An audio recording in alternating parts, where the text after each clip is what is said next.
podcasts you love. From people you trust. This is Twit. Hi, this is Leo Laporte, and this is my Tech Guy podcast. This show originally aired on the Premier Networks on Saturday, January 18th, 2020. This is episode 1661. Enjoy. The Tech Guy Show comes to you from the Twit LastPass studios. You're focused on security, but are your employees? LastPass can ensure they are by making access and authentication seamless. Visit lastpass.com/twit to learn more. This episode of the Tech Guy brought to you by LastPass. LastPass is a personal password manager and identity solution for businesses that help secure everywhere you work and live. One password gets you in, and LastPass takes care of the rest. Visit lastpass.com/twit to learn more. And by SimpliSafe. SimpliSafe protects every door, every window, every room with 24/7 professional monitoring. Go to simplisafe.com/twit to save on home security today. Well, hey, how are you today? Leo Laporte here, the Tech Guy. Oh, it's time. Yeah, talk computers, the internet, home theater, digital photography, to talk smartphones, to talk smartwatches, you know, all that jazz. 8888 Ask Leo. That's my phone number if you want to talk about high tech. This is it. This is your big moment in the shun. 8888 Ask Leo. Somebody on my staff said, hey, we got an email from somebody who is getting a lot of spam on Gmail, including credit card information for people whose name is the same, last name is the same, first name is different. What's going on? And I said, oh, you haven't seen that? I get that all the time. Here's an argument for... So my Gmail address is my last name at gmail.com because I got it when Gmail first started many years ago, right? There's a strong argument for not using just your name on an email address. Like, there's a guy who has Jim, J-I-M, Jim, his name is Jim, at AOL.com. He can't use it because... Every spam email in the world goes to Jim at AOL.com because it's not that they know his email address. That's just, you know, that's obvious. Kathy, Sally, Fred, Tom, all of those, that's in the list just because why not? So if you have a common first name at any address, that's probably not a good thing. You'd be much better off Jim, you know, 0291015 or something, you know? Much better off. What is it? 90210. That's it. Jim 90210. Much better off. Actually, probably don't do that. Do just a random 3-digit number. I know nobody wants that because there's no glory in that. It looks kind of like you got to the internet late. When you have a handle that has numbers after it, this comes back from the AOL days when nobody could get Jim at AOL.com. You could only get Jim4733 at AOL.com. And so people who had those addresses, they looked like, well, they're kind of noobs. They got to the internet after it already happened. They got there late. But here's the trick I would suggest.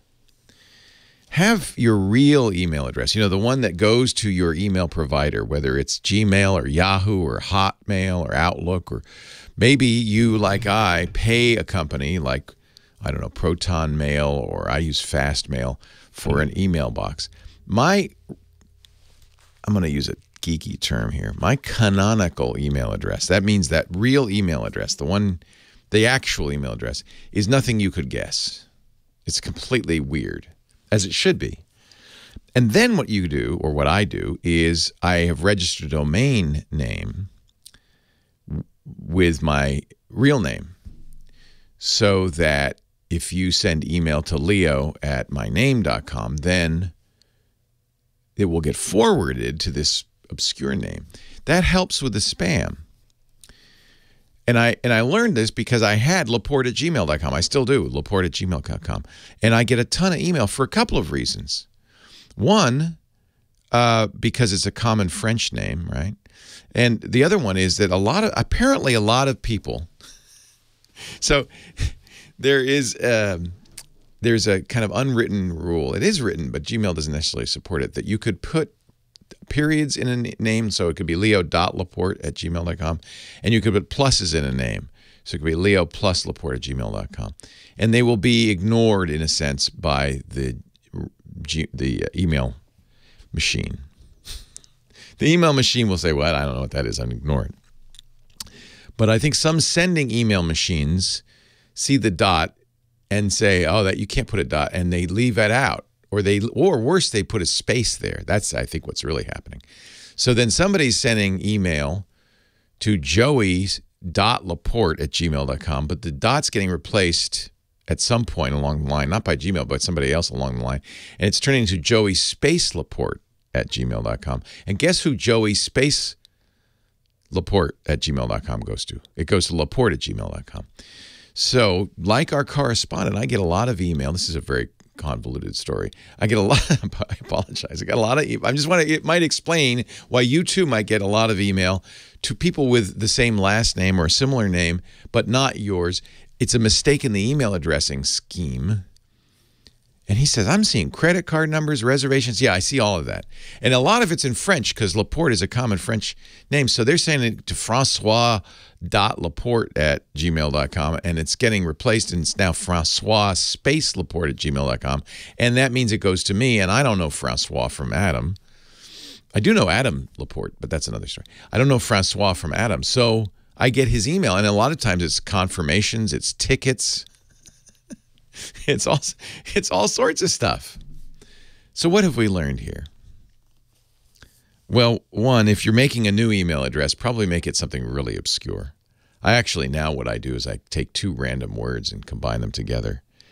And then, so like, you know, bookreport@gmail.com. That's the real email, official email address. And then I have that, I guess I'll call it a vanity email address, you know, like a vanity license plate. I have my vanity email address forwarded to bookreport@gmail.com. That helps in a couple of ways. I don't get a lot of spam to bookreport@gmail.com, nor do I get the blank Laporte@gmail.com, because I don't want that, right? That's not really to me. I don't want to see your credit card number. That's lesson number 2, which is email itself is not secure and it can go wrong. So please, folks, stop putting private, secret stuff. And, you know, I see this all the time, especially from lawyers. If you've seen this, the disclaimer at the bottom, this is a private correspondence. If you're receiving this in error, please don't read it and destroy it immediately. And it's like phrased as if it's some sort of legal binding contract that you, by opening this email, you agree you should never read it. Too late. It's at the I already got it. It's at the bottom. So email is less private than a postcard. You know, postcard, as it goes through the mail, anybody can read it, but I trust the mailman's not reading my postcards. And you know, it's a federal offense to intercept the mail or whatever. I don't know. But I feel like that's probably more private than email, which is just flying all over the internet, unencrypted, you know, just plain text. Don't put credit card numbers in there. Don't put passwords in there. Don't put private information in there. That's a bad way. And if your name is Francois Laporte, I have your email. If you want it, just let me know. I get so, you know, I wish, and I've looked for this, I wish there was some way in Gmail to just say, hey, if it's French, if it's encoded in a language other than English, just, I don't want it. I don't want to read it. Just put it in my spam folder or delete it. I've looked for a way to do that, and I can't find a way to do that. It'd be great if they had a filter that said, you know, language equals French. I don't want it. I mean, I can read it, but no, but I don't know anybody who would write to me in French. So, you know, I think I could safely. That's the other thing. I guess here's another takeaway. Email is not reliable. So don't get mad at somebody if you send them email and they don't get it. Maybe it went to somebody else. Maybe I got it. Don't assume it's private. Don't send anything really important through email, or figure out some other way to communicate it. And never assume that the recipient got it, because often they didn't. Email is a fragile system, never designed to carry the burden it carries in this modern age. So you might say, well, what do you do? Yeah, Mike B's telling me, and I know about this, Mike, that he's in our chat room. He says, there is a lang colon. You can do lang en, but you can't, as far as I can tell, you can't make a filter around it. You could do a search around it, but not a filter. Seems like if you could search that way, you should be able to filter that way. But anyway, that's a side conversation. What do you do if you can't trust email, you might ask? By the way, this is a corollary for something I've been saying for 15 years, as long as I've been doing this show. Don't send email attachments. Don't open email attachments. It is no less dangerous today than it was in 2004. It's more dangerous. That's how ransomware gets into your system, email attachments. Don't send them. Don't open them. Instead, send links or something else. Do some other thing. I don't know what the answer is. Everybody says, but I have to, Leo. How am I supposed to send that spreadsheet to my boss? You have to, put it in Dropbox and send a link. Do something else. And if you want to send private email, don't. Email's not private. If you want to be private, use an encrypted messaging program, which, Apple Messages is pretty secure. Facebook's pretty secure. What's really secure is a program called Signal. It's open source. That means people can look at it, and they have to make sure there's no backdoors and there's no flaws in it. It's Signal Messenger. And if you really want to, if you really want to send an attachment or send something private, send a public email saying, I will send you a message on Signal. And then it's private. It's just between you and the recipient. That's the way to do it. It's funny because there's a whole bunch of people who go out in the world teaching journalists and dissidents how to communicate privately so that governments, not ours particularly, but other governments that are cracking down on dissidents can't get into it. And emails, the first thing they say is don't send email. Almost exclusively, they say use Signal. Signal Messenger. It's on iOS and Android. And it's a very nice, easy-to-use program. I wish everybody should just replace SMS and Facebook Messenger and Google Messages and whatever messaging you're using with, there is no Google Messages, just in case you're looking for it, with Hangouts, I guess, or Android Messenger. Instead of that, use Signal if you really want privacy and security. Okay? Okay, thank you. It's a miracle! Ladies and gentlemen, I give you the unbreakable Kimmy Schaffer. Hello, Kimmy Schaffer. Good morning. Phone angel. I thank you for that soliloquy or monologue or whatever it was, because I've had that same problem for years, and I thought it was because I was one of the first people to have a Gmail address, and everybody with my last name seems to have all their personal information sent to me. So if your name is Kim Schaffer, I know about your new car. I know your kid is having problems in school. I know about all your medical issues. And if it's a personal email, I try to email back and say you've got the wrong address. If it's automated, what am I going to do? So what I ended up doing is I stopped using Gmail. Yeah. And if you send something to laporte@gmail.com, you'll get my notice, which says I don't use this anymore. And it's got a long paragraph about if you're sending this to somebody named Francois Laporte, here's what you did wrong, and I don't want your email. It doesn't help. Yeah. I still get a lot of email to French people. Well, I basically don't use email anymore. I get like 2 emails a month that mean anything because it's just all junk and spam that I've been signed up for. Email's kind of become useless, hasn't it? Yeah, for me.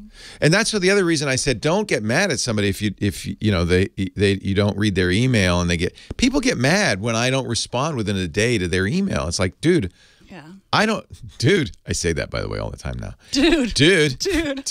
I didn't get it, man. I didn't read email that all. I read my email, man, like twice a week, man. Yeah. I only use the messengers now. I feel like if you need to get a hold of me, you know how to. That's because you're young. I think the youngs have basically turned their back on Facebook, email. It's all snap me, man. Oh, no, I don't do that. Snap me. Well, you're not that young. I'm not that young. No, because I don't like things to go away. So if I'm going to post something on Instagram or Facebook, I want You probably use Facebook Messenger, right? Yeah, I do. Yeah. I have no Facebook on my phone at all, because I know that they want to know everything about me, and they already do, but I don't want to give them anything voluntarily. So Yeah. But Facebook Messenger is actually a very nice messenger. Yeah. And in theory, it's using the Signal technology to encrypt it, but I still don't trust that Mark Zuckerberg doesn't come into work after 5 p.m. Read once in a everybody's while messages. and just say, let me read Let's see what mail. can entertain me tonight. Yeah. Wonder what juicy information Wonder what can I Leo's up find? to. So who should I talk to? Well, David in LA had a little info on that whole dot in between, I think is what he was saying. Oh, good. Let's talk about it. Line 4. David, line 4, Leo Laporte, the tech guy. Hi, Kim. Thank you, Kim. Hi, David. Hey, Leo, it's good to talk to you again, man. I haven't been up to the brick house there in a while, but last time I was up, I was with Robert Scoble. Oh, nice. And I came up. All I remember was an eclipse day, and you went outside with some heavy piece of glass and looked at the sun, which we all advised you not to do. Yeah, I'm not bright that way. So, David, do you know the official RFC for email and the dot and all that stuff? It's 1422. See, I knew he did. I'm just kidding. No, I'm just kidding. What I can tell you is the dot in Gmail is not as purposeful as you'd think. My name is David Nelson, but I can put David.Nelson, and Gmail sees it as the same address. That's exactly right. It's supposed to, and that is part of RFC. Are you ready? I actually do have the number in front of me. What do you got? 5322, the email address spec. There it is. Email address such as john.smith@example.com is made up of a local part, an @ symbol, then a case-insensitive domain. The standard required blah blah blah blah blah blah blah. The dot. Mail systems. Now this is the gotcha. Mail systems often limit their users' choice of name to a subset of the a smaller number of the technically valid characters. In other words, your email system may vary. It may or may not honor the dot. Gmail does not. It ignores the dot. It ignores the dot. But my point was that some sending programs might see the dot, and you can't guarantee behavior here because you see that little loophole and say, oh, that should be a space. And I think that's what's happening. I don't know. That's my theory. You do know what happens with the plus in Gmail, though. That's actually useful. Yeah, it dumps everything after the plus. It dumps everything after the plus, but then what happens is you can filter on it. Right. So I can create an email address that's my name plus Ask Leo. Right. And then I can actually filter on that. That's a great tip because you can use that for spam addresses. Like when you sign up for something, you can say Laporte plus spammer at gmail.com. It'll still go to Laporte@gmail.com, but you'll be able to filter on the spammer part. You can kill. Now, I do something slightly differently. I'm a little nutty. Anytime anybody asks me for an email address, I make one for them. It takes about 10 seconds. Oh, yeah. And so I just made an app. I do that too, by the way. Yeah. Micromis.net, right. And then that way, two things. David, I got to run, but thank you. Leo Laporte, the tech guy. Sorry, David. They didn't play the music, so. No worries, man. I just was looking at the clock. Go ahead. Got to pay the bills there. Yeah. No, the other thing is I use that because that way, number one, I know who sold my address. I've caught several organizations that say they don't sell my address, but they send it to organization name. That's right. Micromis.net. But the biggest thing is if somebody starts spamming me on that, I just kill the address. And then the spam. So David, great minds. I do exactly the same thing. That's you and I, man. There you go. We're linked up. Yeah.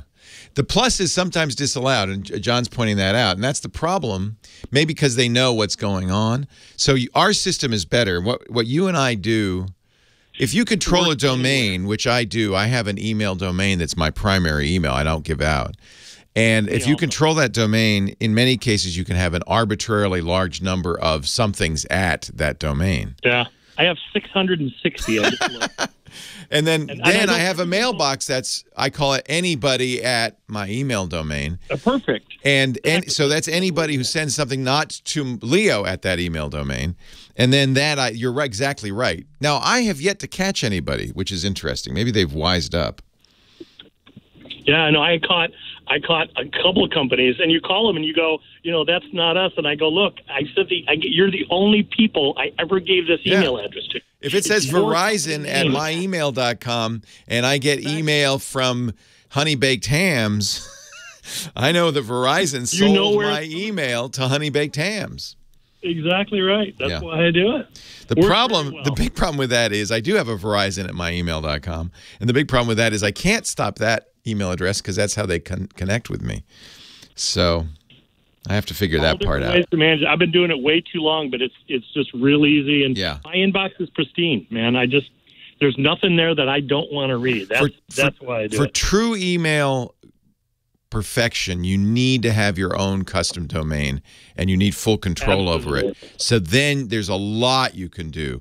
And that's the real problem, is if people use Gmail as their main domain name, they're kind of at the mercy of whatever is going on at Gmail, including getting a lot of spam to, mistaken emails. Yeah. David, it's nice to talk to you again. What are you up to these days? Well, I'm working I was an independent when I was there. I work for Norton-LifeLock. And so I work in identity theft and cool. and cybersecurity. You're doing God's work. Well, it's a big market, man. Yeah, it sure is. Problems. I think there's still a sponsor, as a matter of fact. So I hope so. Yeah, I believe so. Yeah. It's a great effort. You really are doing something to help people out. Hopefully, I mean, I've got identity theft stories that would curl your hair. Oh, I bet. I don't even want to. Oh, I don't want to. It's like I want to bury my head in the sand on that one. I do everything I can. I think the best thing to do, and it's now, thanks to relatively new federal law, free to put a hold or a lock on your credit reporting agencies. You can go call Experian, TransUnion, and Equifax and say, lock my credit reports, and that is free to do. They have temporary unlocks. Steve Gibson was talking about that on Tuesday. I think that is a very effective way, but I bet there are other ways people get. Yeah, you can do it from LifeLock. Do other things people probably do, though, that, like, I think people come around and steal stuff from your mailbox. So there's all sorts of ways you can get your identity stolen. David, I got to run. It's nice to talk to you again. Good to talk to you, Leo. Take care. Have a good one. Thank you. Scott Wilkinson. Hey, Leo. Back from CES. Indeed. And last week we talked about video, and I wanted to extend the report a little bit and talk about audio. Yeah, because we kind of give it short shrift, and yet I think it's at least as important as the picture, maybe even more so. Well, there are those who say so. I give them equal weight myself. Yeah. 50-50. But video, audio is incredibly important. Now, not only, in addition to having audio for video, there's also audio by itself. People listen to music. Oh, I've heard of that. Whatever happened to music? I've heard of that. Exactly. Well, there were a couple of very interesting things at CES this year, kind of more in regard to that than audio for video. One we saw last year for the first time, but this year it's actually coming out as a product, and that's from Sony. It's called 360 Reality Audio. Now, you and I saw it at the Sony booth, and it's very interesting. It's object-oriented, which means that content creators can mix their audio, their music, with each instrument or each sound element as a separate object and put it anywhere in 3D space. This is exactly how Dolby Atmos works, and DTSX as well. But in this case, it's done in headphones. And years ago, I mean, like 15 years ago, there was a spec. I don't think they ever produced it in the U.S. called Dolby Headphone. Yes, they did produce it in the U.S. for a little while, and you're right, it was quite a while ago. And it did that exact thing, right? It did, and it was really effective. I loved it. We even did too. A whole podcast in Dolby Headphone. Did you really? Yeah, Dolby brought the encoder over, and it was cool because we had a round table with, I don't know, 5 or 6 people, and each one of them could be in a different space. If you were wearing the headphones, it was like, oh, you're there, and you're there, and it was a really cool effect. Really cool. It really was. And it was even implemented in 1 or 2 products, as I recall, but it never went anywhere. It disappeared. Yeah. And I was really sorry about that. Well, Sony has a system now called 360 Reality Audio. And you have to mix in it, And the content is available from several streaming services, Tidal being the primary one, which is a really high-end music streaming service. Deezer is another one. And it's interesting because they take the shape of your ear into account. Yeah, they take a picture of your ear. You go up to it, and they shoot your ear.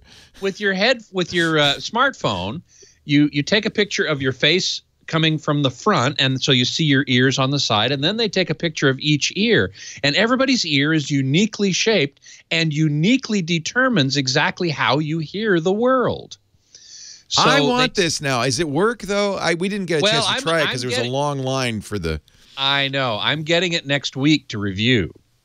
Okay, good. Because but then you have to have content. So you're saying that Tidal and Deezer, these premium services, along with their high bitrate music, are also... But how many albums are encoded this way? I don't know. I have just started to do my research. You might have to listen to, like...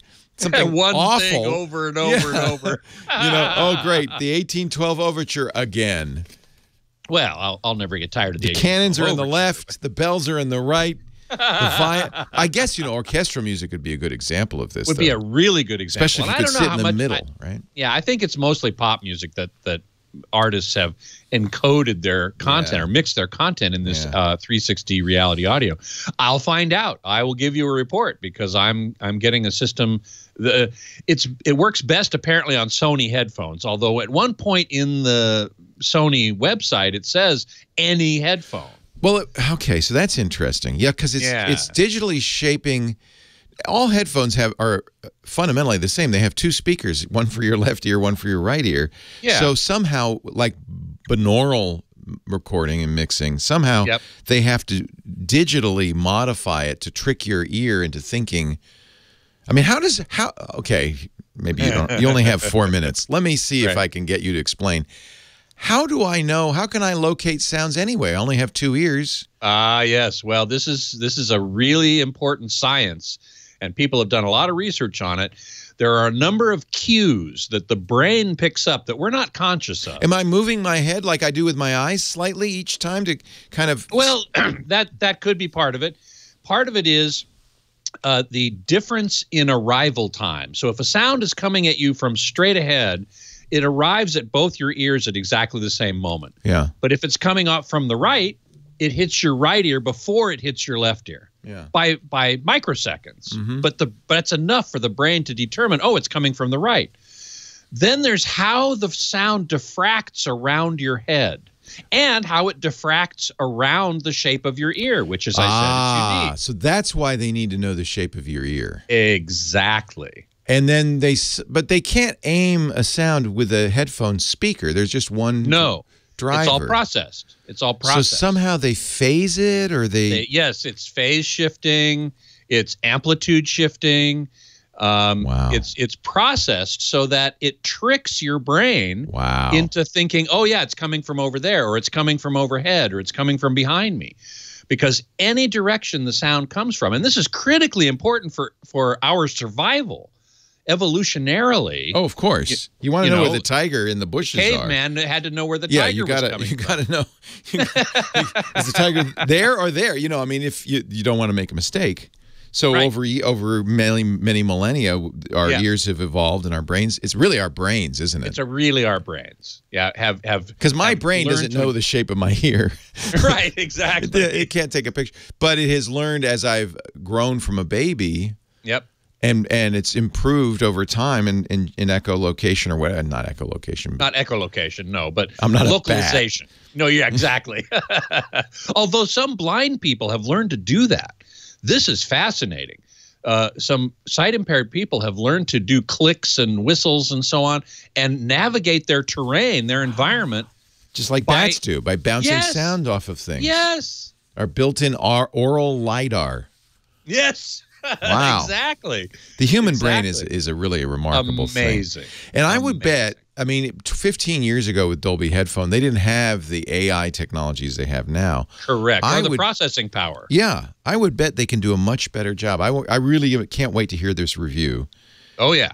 I'll tell you. Now, I would need a special processing unit from Sony, obviously. No. You need a smartphone. Oh, it comes out of your phone. It comes out of your phone, and the processing has been done already in the file that you're streaming from Tidal or Deezer. What? Yep. See, this is a lifesaver for Tidal and Deezer. I stopped subscribing to them because what do you need these kind of, even Amazon now has high-res music. High-res audio, yeah. But really who should be doing this is Apple and Spotify, the big music. And maybe if Sony gains some traction with this, they might. Yeah. It's going to be very interesting. I'm really looking forward to checking it out. All right. So you're going to get those. It won't be next week, but in the next few weeks. Yeah, well, next week they're probably going to arrive next week, and then I'll have take a week or two to really explore listen to that it. 1812 overture over and over. No, I think there are lots of titles. I mean, I don't know yet. I'm going to certainly explore. Scott Wilkinson, our home theater geek. You can find him at techhive.com. He'll be doing, I'm sure, a review for them. I was so sad when Dolby Headphone just died. I had a pair. They were wireless, infrared wireless Dolby headphones. They were great. Yep. That technology originally came from a company called Lake in Australia, and Dolby bought them, as you say, like 10 or 15 years ago, a long time ago. Yeah. I remember hearing the demo at CES or CEDIA, one of those, and basically they'd had an array of speakers around the listening position, and you'd put on your headphones, and you'd listen. And I did this. I took off my headphones to make sure it wasn't coming from the speakers. That's so awesome. Isn't that awesome? It is. Oh, man, I want It's amazing. So, hopefully the Sony system will work as well. We'll see. Yeah. There's another one I didn't get a chance to mention from JVC. They had introduced this at CES, and I'll be looking at that one as well, called Exo Field. Where they're actually this doesn't depend on pre-processing. I don't think it plays some clicks and sweeps and stuff in your ear and measures the kind of echo coming back out of your ear. Wow. And then does some processing there. That requires a processing box. Yeah. And it does processing in real time as you're listening to music. And I think it applies to just about anything. Really, this is a subset of a larger enterprise in computing, which is to make simulated environments, whether on your TV, your computer, your headphones, be more like life. Correct. I think super important for gaming. Yeah. That's what's driving it. Absolutely. Yeah. But with AI advances and CPU advances, I think this is it's not going to, I mean, really, forget VR. Yeah. I mean, VR is part of it, isn't it? But it is in a sense, but it's audio VR instead of visual VR. Yeah. And maybe that's more important. I mean, I hate wearing those big clunky, VR things. Although did you see the Pimax at CES? No. That's an 8K VR headset. My problem with VR, other than the fact that it just weighs down on my nose and it's a kind of uncomfortable, is you can see the screen door effect so easily. Yeah. And that's why 8K might be better. Much better. Yeah. It was much better. So could you see pixels at all?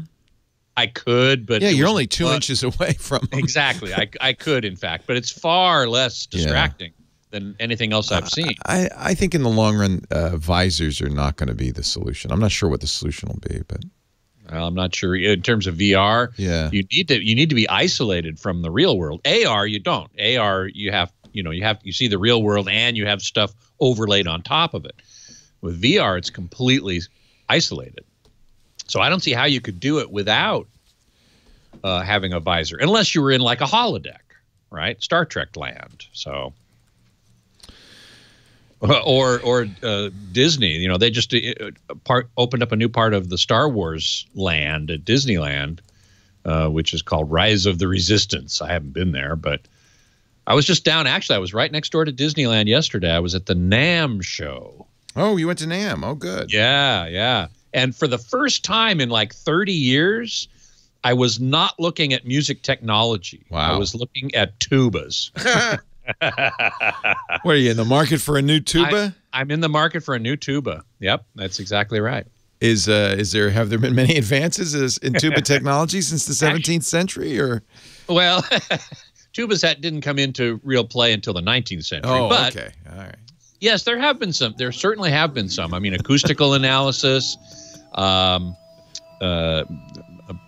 valve system called compensating valves. Oh, wow. Help intonation. Tuba technology. You bet, man. Next. Hey, Scott, you going to stick around for the top of the hour? Yep, happy to. All right, see you then.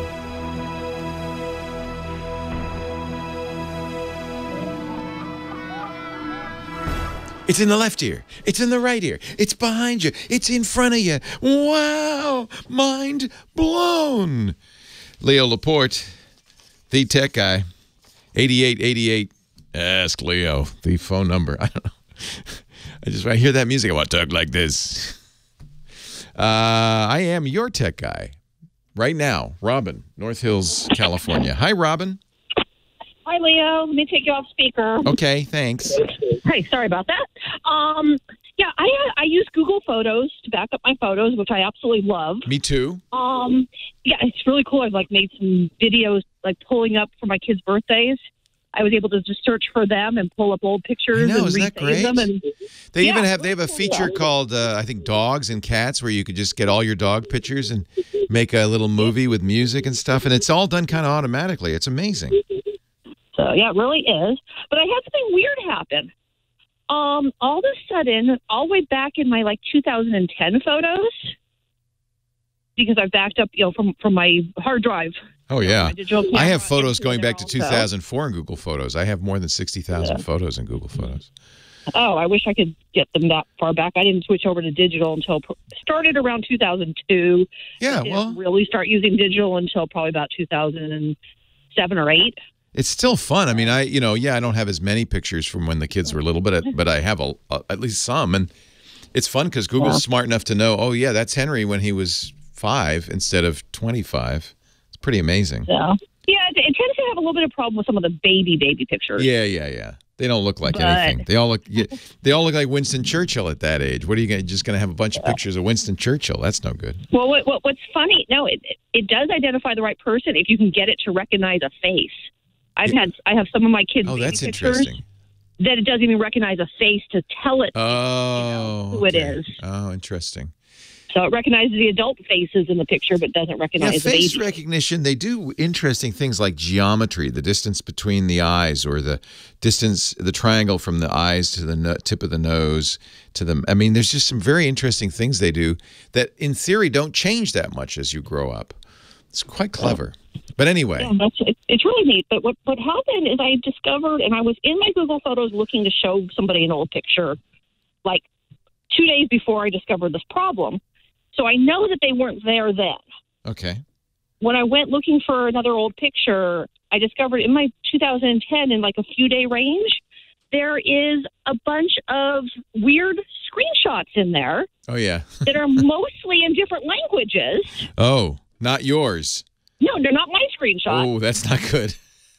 And some of them are in some Asian language. I actually wanted that's an error. to ask a friend I know that knows Mandarin if it's Chinese or what language he thinks it is, but I haven't had a chance. That's not such a big deal, but you have to wonder if you're getting Portuguese.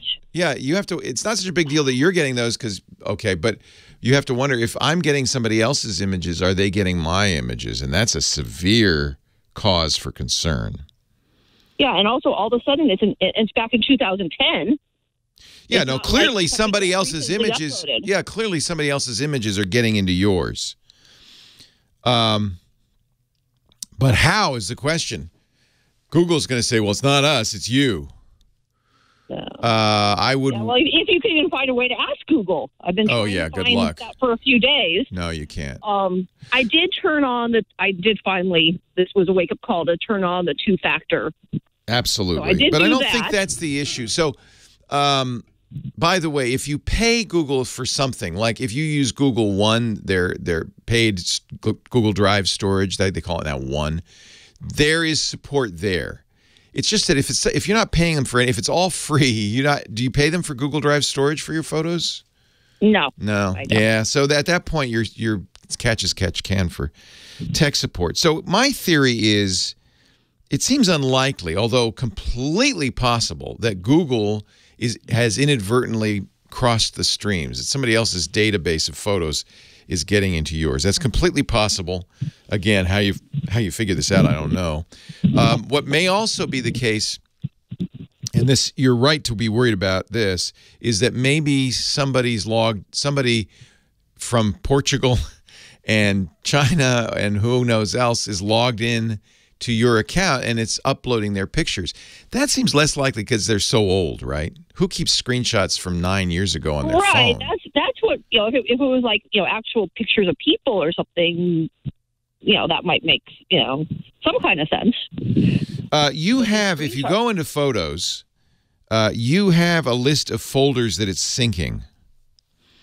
The problem is it's only on for that device, but I would look and see what other folders it's syncing and make sure it's not synchronizing a folder that you have on your phone that somehow has those things in it.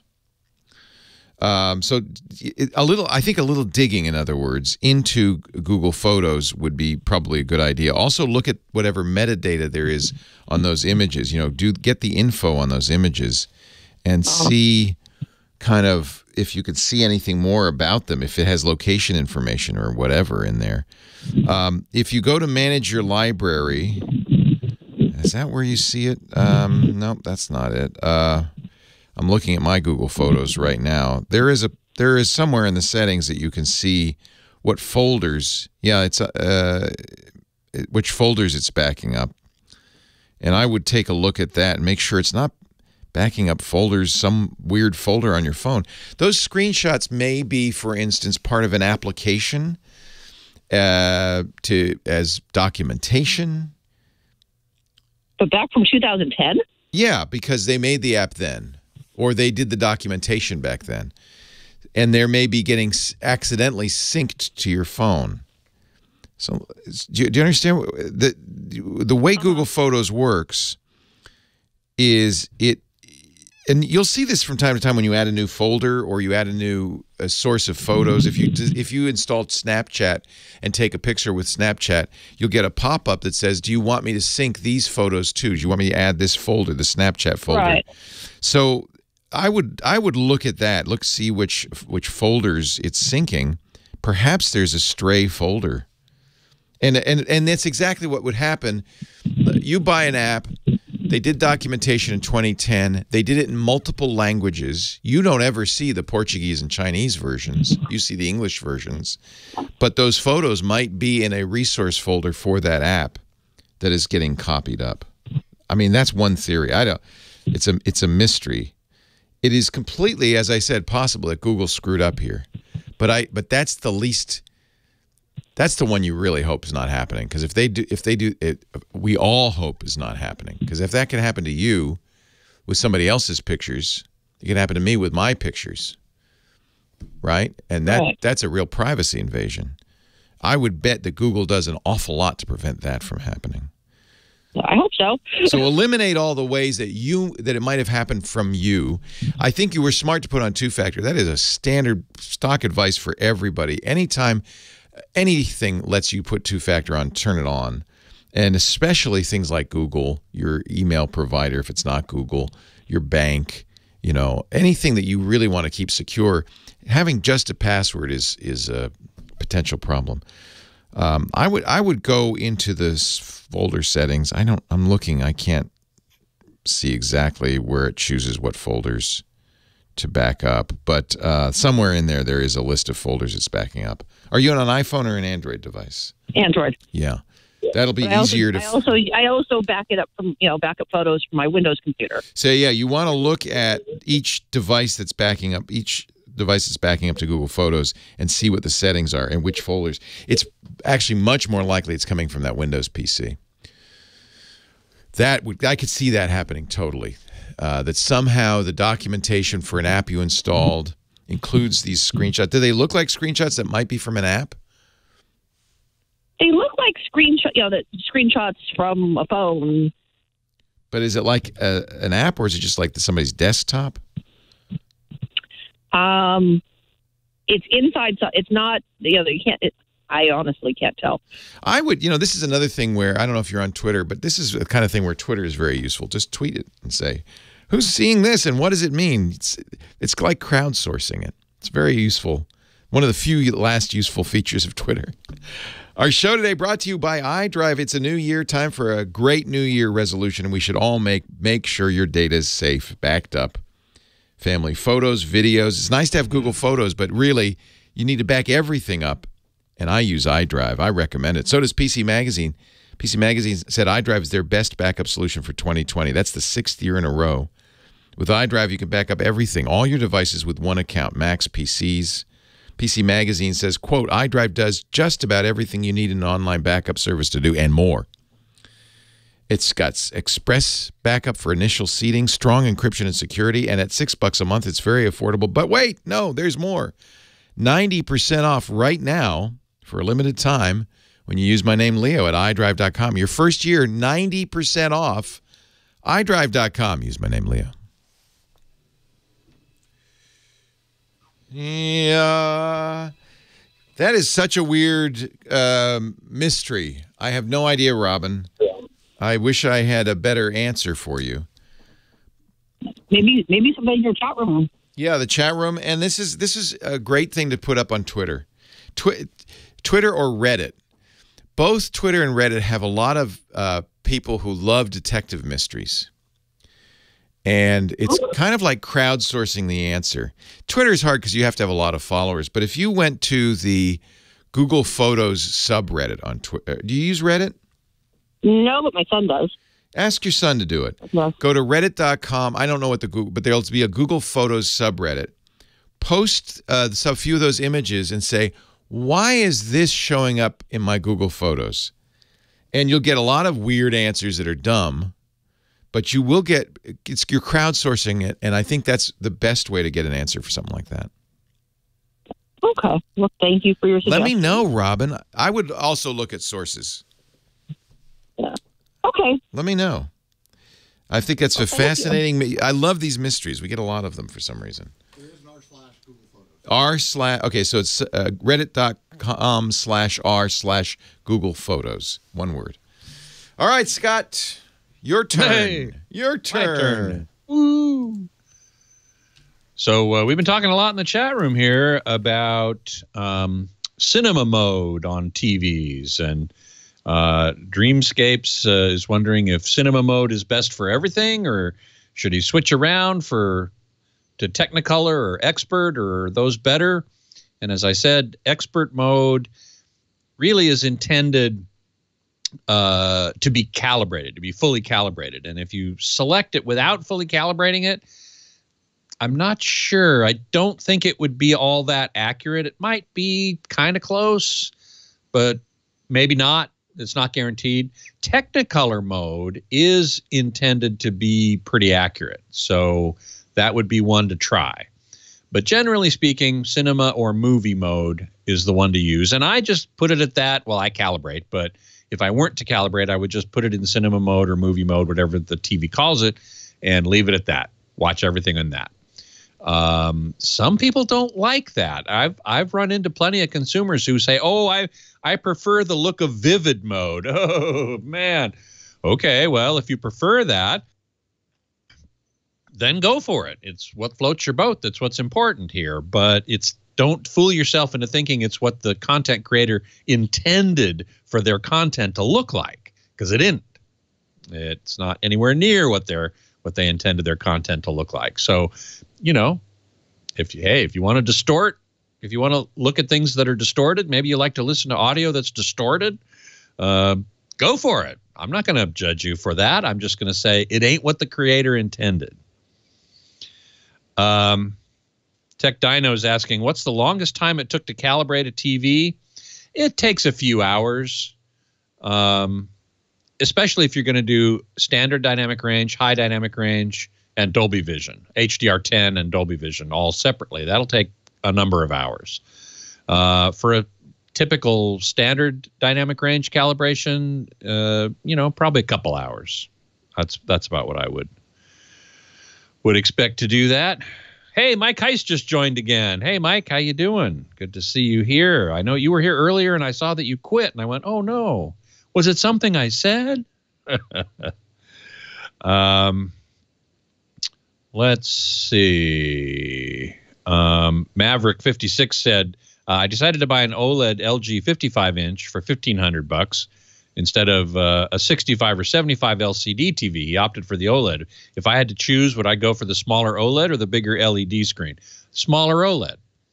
I value black level and uniformity over a lot of other things. I mean, I value color accuracy and brightness as well, and OLED isn't going to be as bright as LED or LCD. So, you know, if you routinely watch in very bright conditions, then maybe the LED LCD would be better. But even in normal ambient light, OLED looks fine. And the blacks are so good, and that really floats my boat, so to speak. So that's what I would choose, even on a smaller screen. And we've been talking about TVs over the fireplace. Please, for God's sake, don't do it. It's not even for the heat, you know, because if you mount a TV over a fireplace and it's getting really hot because of fires in the fireplace, that's probably because of the heat coming out of the fireplace and rising up in front of the TV. If it's getting hot from the wall or the flue that it's mounted on, then the flue is defective, and you got bigger problems than a heating up the TV. The flues generally need to be very well insulated, so that's not generally the problem. Yes, heat coming from the front of the fireplace if it has a radiator in front of it, and this is an important point. If you've got just a fireplace with a screen in front of it or whatever, you're not going to get a lot of heat coming out the front. It's actually sucking air into the room and sending it up the chimney, out of the room and sending it up the chimney. If you have a radiator in front of it, like a solid piece of glass or something like that, that's actually radiating heat back into the room, then yes, that's going to rise and it's going to heat up your TV and it's going to age it faster. At least as important, more important in my opinion, is the fact that you have to crane your neck to watch TV. It's not at eye level, and this is uncomfortable. You know, if you watch a 2-hour movie in those conditions, you're going to need to go to the chiropractor. So that's at least as important a reason not to mount your TV over the fireplace. So even if you don't, like Eric Duckman says, his sister's TV was over the fireplace, but hasn't been a fire in there for 20 years. Okay, well, great. You still have to crane your neck to watch the TV, and that's the real big problem. Somebody in here said they're a vivid mode guy. Loquacious says vivid seems too bright for anything. Not sure what the intent of it is. Oh, the intent of it is to grab your attention in the showroom floor. Most TVs on the showroom floor are in vivid mode. And that's why, because they want to grab your attention when it's next to a myriad other TVs on the showroom floor. But Maverick 56 says, I'm a vivid guy mode. Actually, you probably meant vivid mode guy. Hey, if that's the case, enjoy. I will tell you this, vivid mode tends to age the TV faster than cinema mode too, because it's pushing the TV to its extremes, to the limits of its performance. And so it's going to age faster than in cinema mode. That's another reason not to use vivid mode. But hey, if you like it, go for it.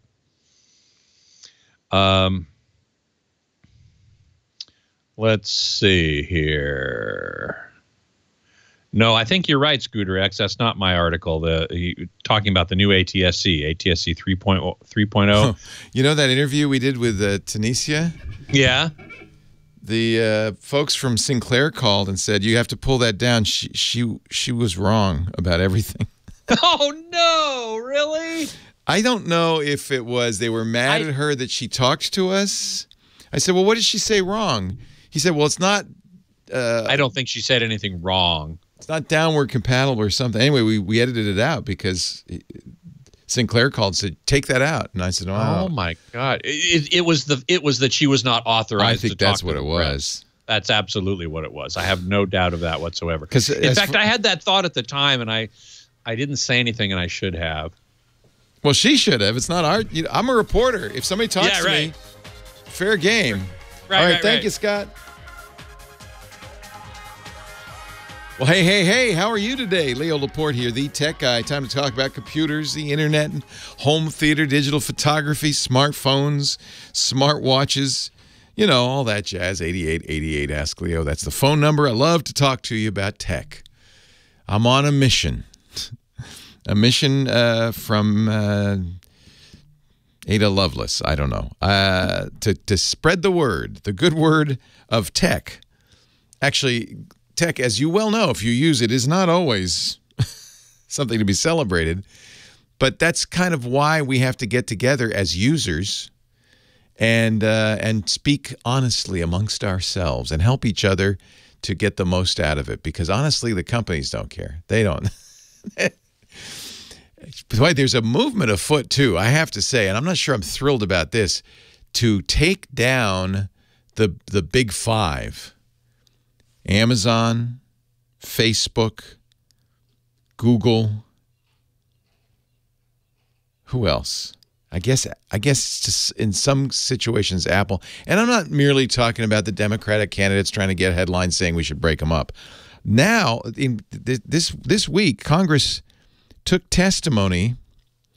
They were in Boulder, Colorado, from a number of companies about anti-competitive measures taken by Apple, Amazon, Facebook, and Google. This hearing, congressional hearing, Sonos, the speaker company, went there and said, Google is stealing our technology. They're suing them. Tile, you know the little tiles? Those are Bluetooth finding devices you put in your purse or whatever. They went and testified. Kirsten Daru, this general counsel of Tile, said it's like soccer. Okay, here's a, you know how when you're talking to Congress, you kind of have to speak in their terms. It's like soccer. You might be the best team in the league, she said, but you're playing against a team that owns the field, the ball, the stadium, the entire league, and they could change the rules of the game at any time. She's complaining because Apple put Tile-like features into Find My iPhone. By the way, I don't buy this, but okay. I mean, they did it, but I don't see why.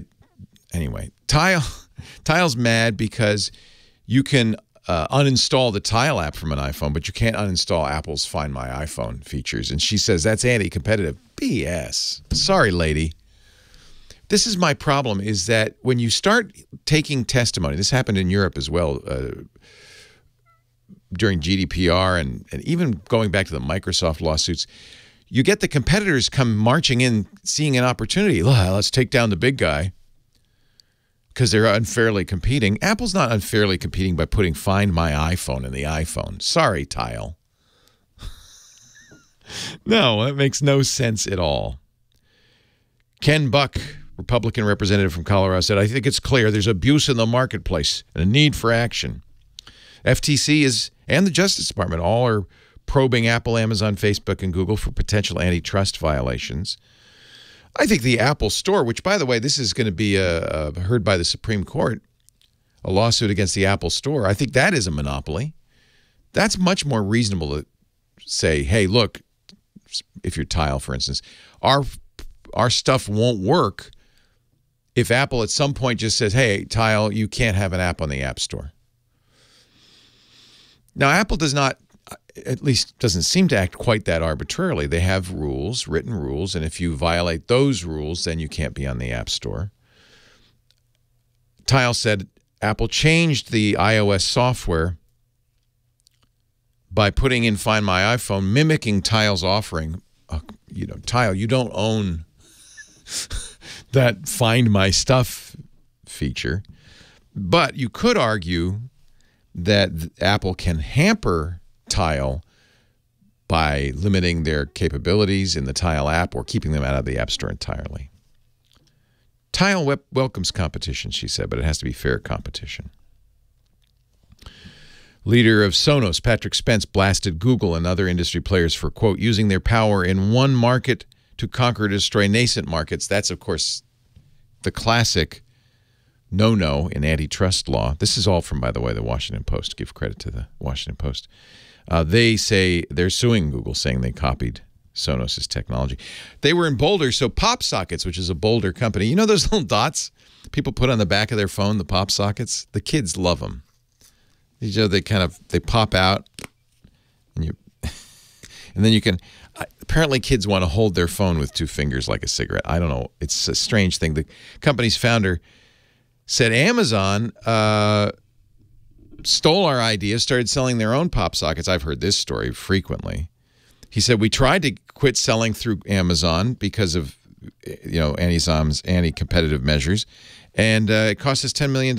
Amazon, of course, has disputed Barnett's claim, as Apple has, as Google has. David Heinemeier Hansson, who is kind of revered in tech circles because he invented Ruby on Rails, which is widely used everywhere for websites and web-based apps.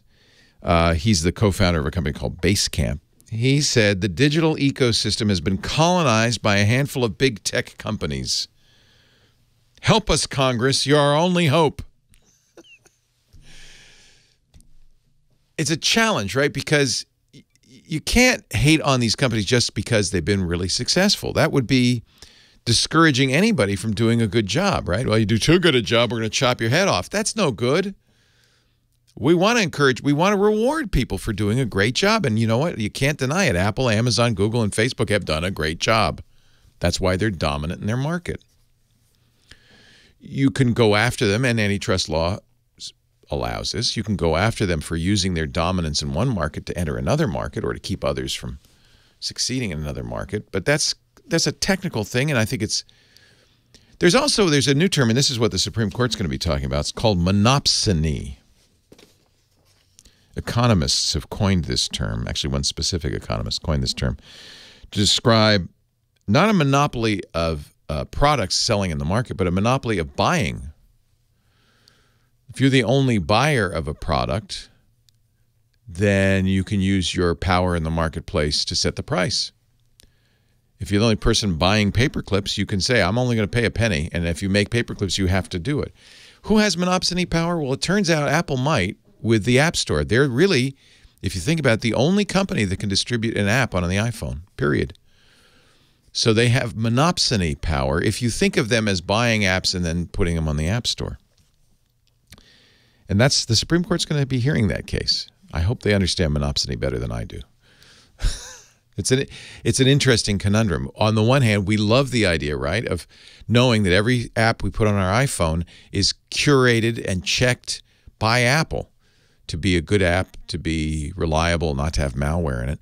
On the other hand, Apple sometimes plays this game with a heavy hand, and they keep stuff out of the App Store that perhaps competes with them or is too adult, for instance. They're kind of a nanny in that regard. Oh, you can't have that. It's adult. Or political. It's too political. Can't have that. They're protecting more than just our security or the quality of the App Store. They're also protecting our tender eyes against certain things. And maybe Apple shouldn't be doing that. They certainly have a lot of power there, right? Supreme Court will rule. But I do worry if we're getting in a world now where they're too successful. Let's knock them down to size. That's a natural impulse. That's a natural human impulse. We do it all the time. All you have to do is read the National Enquirer. You know, anybody gets too famous, man, the next thing we do is we tear them down. We love to build them up and tear them down. Do the same thing with companies. Google got too big, Amazon got too big, Apple got too big, Facebook got too big. Now it's time to tear them down. And I think we would lose something if we did that. We've got to do this judiciously, right? What do you think? 8888 Ask Leo. That's the phone number I have. There's just some stuff that I use that I strong-arm people. I really do. I say, you got to do it. You got to do it. And LastPass is one of them. A password manager. First of all, everybody agrees you got to use a password manager. No one can keep track of all the passwords in your life, right? And there's more all the time. It's not just websites, it's applications, it's everything. Our brains were not designed to remember 100, 200. I have, I think, 700 passwords up here. So what do? We take shortcuts. We reuse passwords. Bad idea. We make up passwords that are easy to remember. Bad idea. Easy to remember means easy to crack. Period. What you really need is a password vault that will generate long, strong, completely unmemorable passwords as long as 64 characters long, and then store them for you. That's what LastPass does. You remember one master password, and LastPass takes care of the rest. Almost 18 million people now use LastPass. I want to take some credit for that. 61,000 businesses. Our business uses LastPass because the employees have the same problem with passwords you do. They have plans for everybody. There's a free plan, so you can start out for free. Just see if you like it. The premium plan for individuals. I use the family plan at home. That way it's easy for me to share passwords with my wife. We have a shared folder, so as soon as I make a password, if I put it in the shared folder, she has access to it for all the utilities, things like that. I also have, and I love this, emergency access. You can designate 1, 2, as many as you want, emergency contacts. We have a close friend who just passed away, and his family's going crazy because they can't get into his bank account. They can't get his assets. They have to go through a very elaborate process to get into this stuff. With LastPass, I've designated my daughter and my wife as emergency contacts. If something should happen to me, they can request access after a suitable period of time. If I don't respond, I won't because I'll be 6 feet under. They get access, which means they'll be able to settle all my affairs. I know we don't want to think about that, but that is a great feature. That's the family plan. There's also the enterprise plans. Team, enterprise, MFA, or identity. We are all in on LastPass at Twit. LastPass.com/Twit. You can find out about each plan and see what features you like. You got to have it for home. You got to have it for office. Two-factor authentication. Every bit of your private data is encrypted and only decrypted on your device as on demand. They don't have access to it. No one has access to it. It doesn't go through the internet publicly at all. Well, it's encrypted, but it's completely encrypted using AES 256. They use PBKDF2 to make it almost impossible to brute force. They set it to a very high level. They do everything right. That's why Steve Gibson gives it his seal of approval. He looked at what they were doing and said, this is it. In fact, I trust it so much. That's where I keep my passports. When I travel, I put my passport images, because you can put images in LastPass. And my wife's and my family's, I have the images. So if we lose a passport, they always say carry a copy with you. I'm not going to carry a Xerox in my bag. I have it in LastPass. So it's safe, but it's available no matter when. And not just on my phone. LastPass works everywhere. iOS, Android, Mac, Windows, iPad. So I usually have more than one device with me that I can look at my passport, my driver's license, social security numbers, EINs, everything. We keep all our business information in there as well. Same thing. Their detailed review third-party audits are the gold standard for confirming reliability and security. They use trusted world-class third-party security firms all the time to conduct routine audits and testing. So not just of the software and the service, but of their infrastructure too. So they really care about your data and keeping it private. Only you have access to it. No man in the middle. No decryption, no brute force, nothing can get to it except you. I want you to go to LastPass.com/Twit. You need it for yourself. You need it for your business. You need it for your family. LastPass.com/Twit. This is one advertiser I am all in on. We wouldn't have given them studio naming rights if it weren't for my great belief in LastPass. LastPass.com/Twit from the LastPass Studios. Well, another round of tea.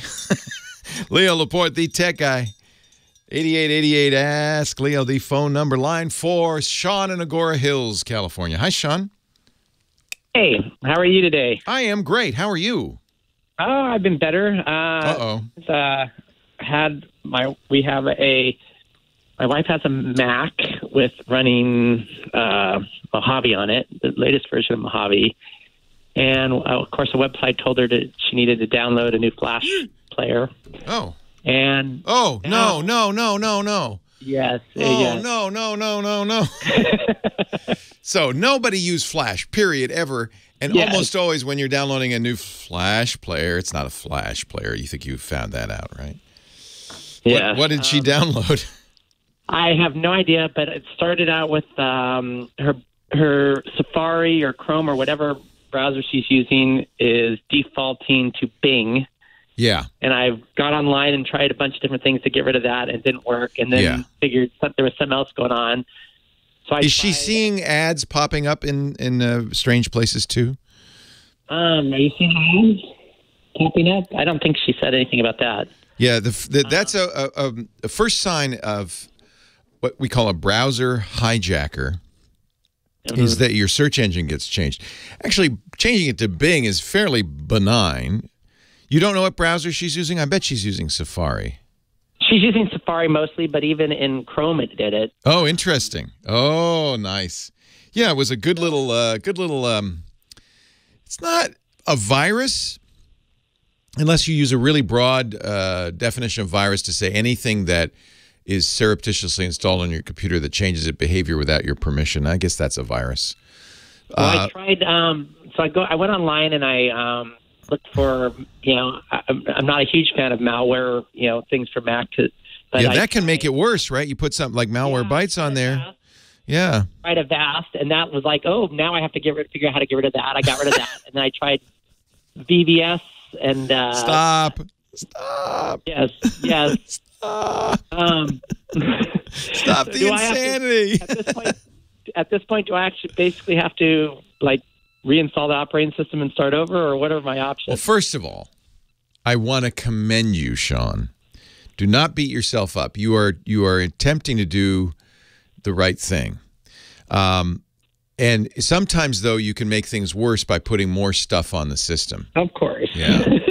And maybe that's kind of what's happened. I don't know.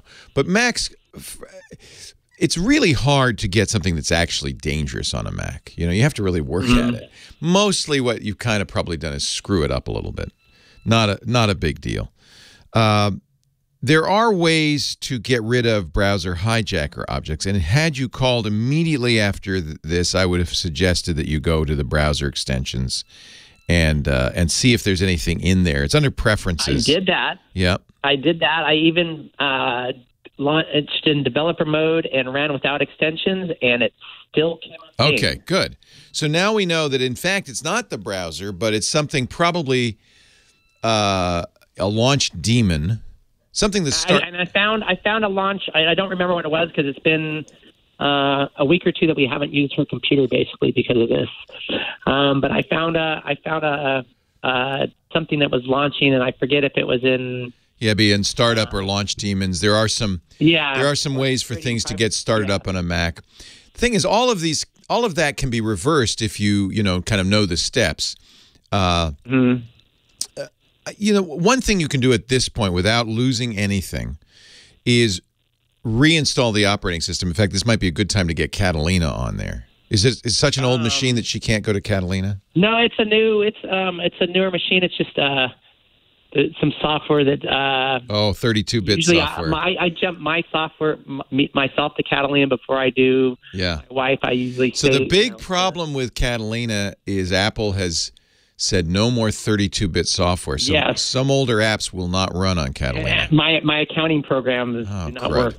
Yeah. Account Edge is not going to support Catalina. They're like, oh, you need to go with Parallels or a Windows machine. No. So. I've seen a lot of, by the way, older accounting software. I've seen this come up a number of times. Just say, hey, we're not going to do it. Who was it? It might be Account Edge. Somebody said, we've been working for 10 years to try to make this a 64-bit app, and we just can't. Yeah. I don't buy that. They just sent out a letter 4 or 5 days ago that they're not going to go. We just can't. We can't do it. We tried. We just can't. We don't have anybody smart enough here to figure that out. Yeah. I think that means basically you're now using kind of legacy. This is So I mean, it's a Retina 5K, 2014. So it's not, They really should have been 64-bit, but the problem is it's older than that, and there's still the code base goes back to the original program. Yeah, and they've never really rewritten it as they should have. So anyway, so if your wife's using stuff that she knows is 32-bit and she can't give it up, she can't find a 64-bit alternative, then maybe you can't go to Catalina. But for a little while anyway, at some point in time it's going to be inevitable. You have to. I think it's a sign that company is abandoning the Mac market. I don't buy it. Oh, we can't. unless it's a tiny company. Account Edge is not. Because they're saying, hey, if you buy a new Mac, we won't work on it. And to say, oh, you should use some emulation software is not a good answer. So, but that's a side issue. We want to fix your wife's Mac. Yeah. What you do is you get a Mojave install. A guy can do that, no problem. Yep. You reinstall the operating system. Apple has a number of different levels of installation. You're not wiping the drive. You're not doing a clean install. What it will do is take the entire system folder, including all the crap that you just installed, and move it to a folder called Previous System Files, and then put a whole new system folder on there. That should fix everything. Without changing your wife's data, without changing your wife's apps, nothing. The reason that they preserve the old system folder is in case there's something in there you want. So things like Backblaze for backup and some things that operate at the kernel level that need launch daemons, that kind of thing, might have to be reinstalled. Or you can, if you want to dig around, you've already been doing a lot of it. If you want to dig around, you can find it in the old system folder and move it over. That's why they preserve it. But that's the nice thing about a Mac system install.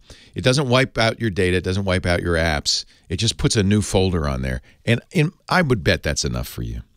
Thank you very much, Leo. That's a painful process. But yeah, I think just making the new system folder will, because all those things, Avast and all that stuff has to run in the, with launch daemons and all of that. So I had to give it access, and security and all that. Model the kernel, modify the kernel. Anytime something wants to put a kernel extension in, say no. No. And the nice thing about Catalina, the reason I would love her at some point to move to Catalina, is Apple, knowing this is a problem, has made it more and more difficult to do that. Now with Gatekeeper, there's people, unless you know enough to really screw your machine up, people won't be able to do this anymore. You have to use terminal commands and stuff.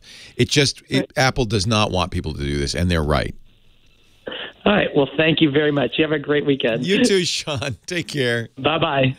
And do not install Flash, even if it's the real Flash. No Flash. Hey, Johnny. Hey, Leo, how are you? I'm wonderful. How are you? Good. Can you hear me okay? Yeah, you sound great. Good. I love you back in your studio. It's so much better. I'm glad. Did you travel this week? I did not. I have not been on a plane in a month. But that's going to change. We were on, we flew twice in 2 weeks because we went to, actually we trained to Reno and then we flew to Las Vegas. Oh, you went back to Vegas? Or No, it was just for CES. Yeah, we're back. Okay. What have we got? I don't think we have any travels coming up for a while. I wish we did. Lisa and I, as soon as you take a cruise once, every cruise line starts to mail you big, slick, fancy brochures. Well, speaking of cruises, and actually we can talk about this on air. Viking. Yeah, I was at the announcement. So they had this huge party at the Beverly Hilton. I'm so jealous. And their expedition cruises are looking really good. I know. They have the world's longest world cruise. They just sailed. It's like 9 months. God, I wish I could do something like that. Oh, please. So the expedition ones, I mean, they're going to have the same bathrooms as they have on the river cruise or the ocean cruises, which are beautiful, beautiful bathrooms, and they have incredible. So you've been chefs. on a Viking ocean cruise? Oh, yeah, I've been on. I've talked to people who loved them, but I just, I'm always nervous about a new cruise line. Is it like Silver Sea or Regent or Seabourn? Is it a 5-star or is it a little bit more like, say, Holland America?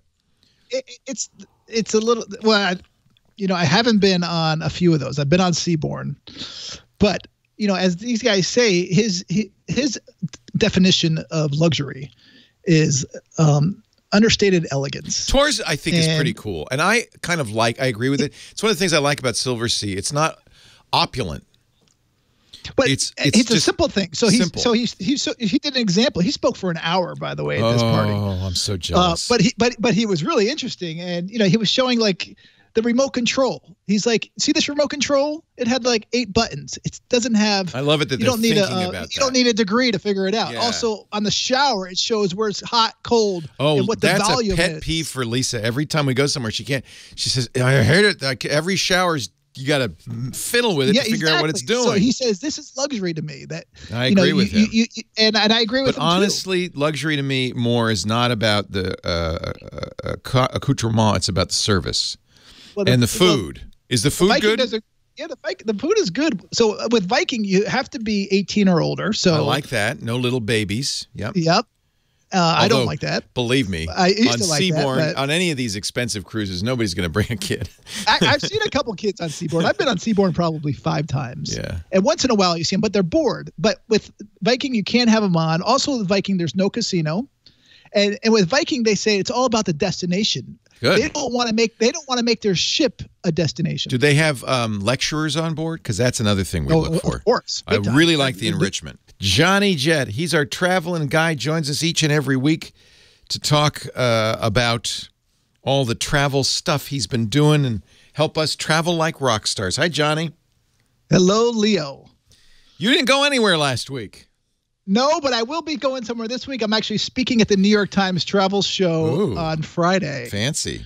So I will definitely be in New York. And but you did go to a very nice press conference, I hear.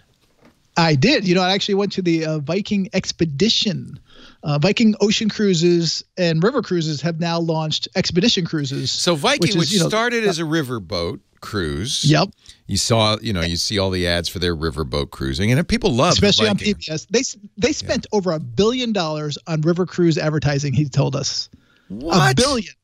And he really is actually the one who's transformed the whole river cruising because his name is Tours something Viking-ish. Yeah, I don't it's remember. Norwegian. Anyway, but yeah, amazing guy. We'll call him Tours. I can pronounce that. But he said all the river cruise companies have benefited from them, and he's right. They have 72 river cruises now. I just saw a Uniworld ad on the news last night. So I think the other riverboat cruises are saying, hey, Viking's done all right here. We should try this. But I like Uniworld. I've not been on a Viking riverboat cruise. Then they started ocean cruises. Yep. And now, so what's an expedition? What is that? So I've been on all of those, by the way. Uniworld does a great job with river cruises. I love Uniworld. They're Viking a little weird, but I love them. I've been on a few of those, including a Christmas one, which is in Germany, the Christmas markets. Yep. Oh, I want to do that. And Budapest, and I love Budapest is beautiful on the river. Now, Viking does have a black mark. One of their captains ran over a tourist boat in Budapest and killed a bunch of people. Yeah, but unfortunately, that was. That's a real shame. But the ocean cruises have about 900 passengers or less, and there's no casinos. See, this is kind of what I like. Is it's not too small, because if it's really small, like a couple hundred people, then you have to talk to somebody, and I don't want to talk to everybody. Well, but if it's too big, like I've been on the Royal Caribbean, 5,500 people. You will never see the same person twice. Yeah, on Viking, you'll see the same person more than once. I like the middle size. Middle size is good. But theirs is all about the destination. So Royal Caribbean, their whole thing is that their ship is a destination. Right. You're in a floating Viking hotel. Turns it around. They want to make it, the destination, which I like because I want to get off the ship. So does their expedition mean that what is it like the destinations they're going to that make it an expedition cruise? For sure. So this is going down to Antarctica and the Arctic. And now they just announced that they're actually going to do, they've made these ships really narrow. They're long. They're beautiful. I think they hold 320 passengers. Oh, they're really small. Oh, interesting. Yeah, but they're skinny, and the reason, and he said at the end we're going to tell you why it's skinny, and the reason why they made them narrow is because they're going to do the Great Lakes. You're going to be able to go from New York to that would be fun to Milwaukee via the Erie Canal. Exactly. That would be fun. I mean, no one's ever done that on the Great Lakes. I mean, they're starting to do it on the U.S. rivers like Mississippi River. Not Viking, but other river it's cruises. Funny because this is really going to be a game changer. I was reading about this, and I saw they were going to Antarctica and the Great Lakes, and I thought, is that a typo? What do you mean, the Great Lakes? No, they really are. No, they are really good. You're going to be able to go to Toronto, and then they're going to go right through that would be Lake fun. Erie and go up to Milwaukee. And I think it's really going to be an amazing thing. And also, to be able to go to Antarctica, and he says it's luxury, although it's not like opulent luxury. And so some of the things they're going to do is when you get on the tender. Yeah. Those are the little boats instead of like getting that are on the boat, so you can go into a port. Yeah. Exactly. But you're going to go down to the bottom floor or whatever, and you're going to get on from the ship, and then all of a sudden the hatch is going to open in the back. And the tender is going to pop out from the back, so you don't have to struggle to get on. And they're also going to have this. Wait a minute, you're going to board the tender while it's on the ship, And then they're going to spit it out the back. On the ship, but no, they're actually inside, let's say the garage.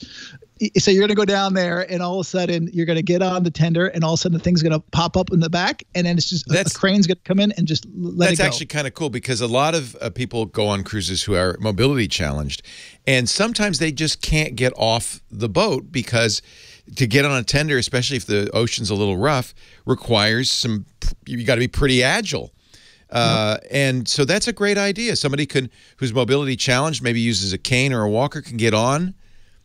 Exactly. And they're going to have the stabilization. Actually, I'm working on the story right now. Actually, my wife is helping me.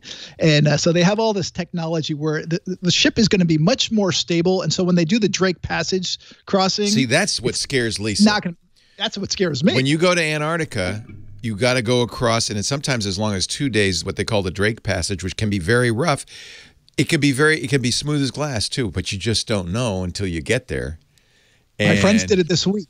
And how was it? And they were posting pictures on their Facebook, and I was like, "This is why I've never been in Antarctica, because it was rough." Okay, and they're like, "It's totally worth it," and I'm like, "I don't think so." There is a cruise line, Silver Sea, that has a new way to get to Antarctica. You fly you there, then you get on the boat. So you fly over the Drake Passage from Ushuaia to Antarctica. You land in Antarctica. You get on the boat, or maybe not Antarctica. Maybe it's St. George Island. You avoid the Drake Passage. I think that's brilliant. I'm all for that. You know why? I want to do the Drake Passage because I want a little pin that says I survived. Well, you know what? You're a stronger man than me, and there's actually a lot of people who actually prefer. They like it when the seas are rough. I have no friends who like planes when they're turbulent. I'm like, I don't understand. Why would you prefer that? I don't. They like the excitement, and I don't. I do not. I'm a little boring, I guess, in that sense. But you know, it's funny because I love boats. There's something about it. I think I got this as a kid, because when I was in 5th grade, my mom and dad took us on the SS United States to Europe across the Atlantic, and then we came back on the old Queen Mary, which is now in Long Beach. And ever since, I've had this bug in my head. I love boats. I love sailing across the sea, and but I still get scared that they're going to sink when the ocean gets rough. I know they're not. Yeah. I know it's like a cork. It's not going to sink. When's the last time a boat sank? You know what? Don't tell me. I try to block that stuff out. Like when I'm on planes, I don't like to watch movies. Yeah, I don't like to watch movies about plane crashes or boat sinking and things like that. I would love to fly to Toronto, get on a boat, go through the Erie Canal, end up in Duluth or wherever, Tierra del Fuego, Milwaukee. They're going to go to Detroit, Milwaukee, Chicago. Would that be so much fun? I mean, I would love it. When does that start? I think in 2 or 3 years. Oh, because they're just building the boats now. They're building them right now. They just announced it. It was a huge preview. They flew in 100 media from around the world at the Beverly Hilton. I mean, they don't mess around. Yeah, they should have brought you. I'm going to put you on their list. Second quarter, the ships get delivered second quarter of next year and 2022. And, of course, delivery means usually another few months while they go through sea trials and so forth. So maybe end of 2021. Get them out pretty quick. Yeah. That'd be great. We'll see. But also, by the way, I told you last week I booked a ticket on JetBlue. Yeah? Well, how was that? Well, I haven't flown yet, but right. I realized I needed to add my daughter as a lap child. So I called, and you're on hold for a while, and they said, you know what, you can text us instead. And so they have a number. Here's what you do. You get a little vest for her that says companion child. Funny. Very funny. You could just bring her on any plane. But JetBlue, if you don't want to spend the time on hold or speak to anybody, you can text them now. The number you can text them. I love that. That's for the youngs, because the youngs don't want to talk on the phone. Yeah. Alaska offers it as well. Alaska Airlines and a few other. I'm the young. It's funny. My daughter wants to make phone calls. I want to text. She said, I don't like to text that. That's surprising. That bothers me. I don't want to talk. I want to text. Well, I'm the same way. Oh man, because Michael, our 17-year-old, is mad because he said we keep going to foreign countries. I want to see America. So we're going to do this. Well, that's the trend. I mean, people are really starting to stay home. They don't want to go far. They're really concerned about the carbon footprint. So I think these ships that are doing local stuff as well they're really going to be trains and cruises. I think are going to start doing. I love trains. I want to see more train travel. In fact, the next thing we really want to do is the Via Trans-Canada trip. It's expensive. It's as expensive as a cruise. Via rail. But they the Vancouver Rocky Mountain Air is even better. Oh, really? Look at the Rocky Mountain Air, although it doesn't go across Canada. Oh, I don't have to go all the way. You can go to Vancouver to Calgary. I'm pretty sure it does. It goes to Vancouver to Calgary, and it's really great for sightseeing. So look it up, Rocky Mountain Air. AIRE, like a mountaineer? Yeah, let me see. Mountaineer. Truly moving train journeys, RockyMountaineer.com. Yeah, Lisa, I got Lisa to love the train. I think you would be all over this. Yeah. Ooh, this looks nice. This looks really nice. Yeah, they go to Banff. See, I think Banff would be gorgeous. I'd love to see Lake Louise. Probably better in the summer than the winter. And then they have Vancouver to Jasper. Neat. Or the like September would be great. Or fall. I mean, I love. Yeah. I've been to Banff in the winter and in the summer. I prefer it in the summer, but in the winter you can ice skate. You can, and it's completely different setting. But the summer you can rent a kayak and go out. I really like it. Plus, Canada is a great time right now because the dollar is like 25% off. Oh, really? For Americans. I love Canada. I love our neighbors to the north. I love it so much. You married him. I think the Canadians are great. I love that country. I know people say, "Oh, Leo, if you only knew, it's really not that great." But I don't know. I spent a lot of time up there. I like it a lot. I like it too, but I prefer the weather down here. That's the problem. All the countries I would move to are cold. Yeah. All the best run countries are cold.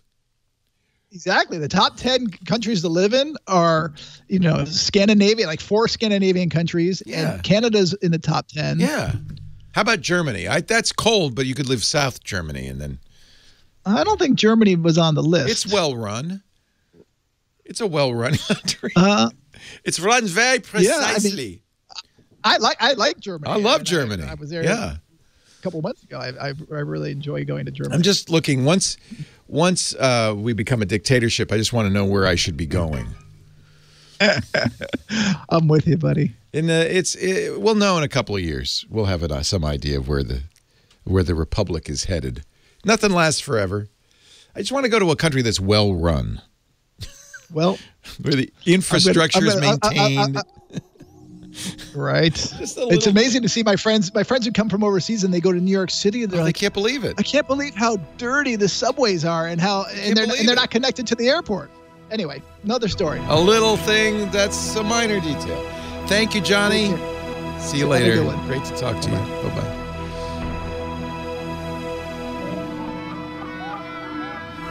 Leo Laporte, the tech guy. Your tech guy, here to help you. 8888 Ask Leo. Jason on the line from, is it Henrico, Virginia? Henrico, that's good. Henrico. Yes, sir. I've never heard of that. Henrico, all right. Welcome. Out of Richmond, I just would never want to say I'm in Richmond because I'm not. Henrico's better. I like it. Yeah. First, Leo, thank you very much for everything you do and all the money you spend to kind of keep us educated. Don't remind me. Keep us having to spend our own money. You're a true mensch. Oh, Lord. I have a little too much technology in my life. Well, it helps us. Thank you. Tax write-off, maybe work on that. So. Yep. The problem I am having is, keep in mind, I got a domain and email with the same provider, but it's about 20 years ago. So at the time I didn't know any better. And at the time it is and was GoDaddy. So not the greatest, but they were probably at the time the cheapest provider out there. Yeah. What I'd like to do is move my email away from them, but not do it through going through Gmail and, having that pull my email and then switching and that kind of thing. I do have a thought on where to go, but I'm not sure if it's the best solution. So do you have a custom email domain as well? I I do, yeah, Okay. and everything's tied in. So the together. beauty part of that is it's probably bouncing your email. Well, actually, if it's at both at GoDaddy, it may not be. It is, yeah. Yeah. But the way that this works normally, and you can, by the way, any domain can be moved to any other registrar. Sure. It's a little bit of a process, especially with GoDaddy. They lock it and they make you really jump through hoops, but that's for your protection. You don't want somebody stealing your domain. No, it's just the email is my concern, Well, the first thing to do if you want to get off GoDaddy completely is move your domain. You don't have to, because what you can do is in the domain record for your email, you can say, I want my email to go here. It doesn't have to go to GoDaddy. Go anywhere you want. Sure. And that the record for that is the MX record. That's your mail record. You can keep a website at GoDaddy if you want and have your mail go to some other email provider. I would suggest there are lots of choices. And you're right, I would not use a free one. I would use a paid one. Now, I know there's, people want to get it for free, and Gmail is very good for free, but there's always this risk. You don't really control a free email provider. There's no support, and they can at any point, and it happens, close your account. Yeah, I have no problem paying. I'm paying now. I mean, I was actually considering Helm, but I'm not sure if that's my best option. I mean, I have a number of boxes. That's for somebody who's really concerned about privacy. Helm is you're running your own server. I wouldn't, unless you really know this is important to you, I wouldn't run your own server. I would say, here's what I do. I use Fastmail, which is an Australian-based company that provides very, very good email service. But there are lots of other choices. If privacy is important, you can look at a company out of Germany called Tutanota, Tutanota. These companies they provide IMAP email servers and storage. So what you'll do is you'll tell your domain at GoDaddy, you'll tell your daddy, when email comes to myemail.com, it should, and you can say this in the MX record, it should go to fastmail.com. And all of a sudden, all your mail will be showing up there. The advantage of doing this, and this was at the beginning of the show, I talked about this, everybody should do it, is now you're no longer tied to anybody. If you say, I want to move my domain record to hover.com or some other domain registrar, you can. That's provided by the ICANN, the Internet Corporation for Assigned Names and Numbers, which is a non-governmental, non-profit organization that runs the Internet. They say it's required if you're a domain registrar, you have to allow somebody to move to another registrar. So you're always guaranteed of that. And if you control the domain, you can say, I want my email to go here. And then tomorrow, here. From the point of view of your senders, you people in your contact list, your email has not changed. Right. I guess the concern I'm having, though, is moving all that existing mail from GoDaddy's servers, because that's where it's... Is it an IMAP? It probably is. An IMAP server? Is. Yeah. It is. So any IMAP client can be set to download the entire cache of mail. Okay. If you want to put it on the new company's server, then you do want to do what you just described, what you earlier described, which is, and Fastmail will do this, set it up to fetch your email from the old account. Right. And in fact, the advantage of doing that is it can continue to do that. So if anybody somehow got your GoDaddy address instead of your official public address, that email would still go to you. Or you could shut that GoDaddy account, shut down the referrer, and you're done. Which is what I'd want to do. Yeah. But so Fastmail can pull down all the accounts. Absolutely. Okay, I wasn't because it's an IMAP server. And when I've checked with other providers, they seem to indicate that I wasn't going to be able to pull my. Depends on how the server works. The reason I asked is a POP server does not keep your email. Sure. You download it and delete it. Yeah. IMAP servers, the email lives on the server. It lives on GoDaddy's hardware, not yours. You're just caching it on your local server. So GoDaddy has it all. Yeah. Now, usually, and it really depends, usually they'll rate limit how much email your new provider can get at a time. So it may take a period of days, weeks, even months, depending on how much email there is to get it all. Okay. So you've got to be patient. You're going to keep your GoDaddy account for as long as it takes to get all that email. But it will fetch all the email eventually. Okay. So I could, but Fastmail, I could check with them and see, what the process is. Yeah, if you go to fastmail.com and read it all up, they describe all of this. They want you to do this. Okay. Yeah, I just want to. My renewal's coming up again, and I just want to get out of there. I've been wanting to do it for a while. I love Fastmail. I do have accounts with Proton Mail and Tutanota and some of these other ostensibly more private systems, but they're not more private. Email is inherently not private because it's being sent through in the clear through the internet. Yeah. So it's a kind of a misrepresentation to say it's private. They do provide encryption facilities, and if you're emailing from Proton Mail to Proton Mail, if both parties are on it, it'll be private. But how often does that happen? That's not what's going on. Yeah, I was, and like I said, I was interested in the Helm, but I just was kind of worried about Helm is cool, but yeah, it's a little. I mean, it's geeky. Yeah. You know, there's some setup required. You're running your own server. It's for somebody who says, I don't want anybody to have my email. Right. Again, it's traveling through the public airwaves, so. You know, if the NSA wants to spy on you, we learned this. Sure. They don't have to say to Google, give me all his email. They just watch it as it comes and goes. Yep. So, you know, it doesn't matter what you've done at the local level. You still have to go through the public internet. Okay. So, well, yeah, I love Fastmail. I've been with Fastmail for more than 10 years. In fact, I just re-upped. I pay 3 years at a time, and it was buying 3 years of their top level service is $230.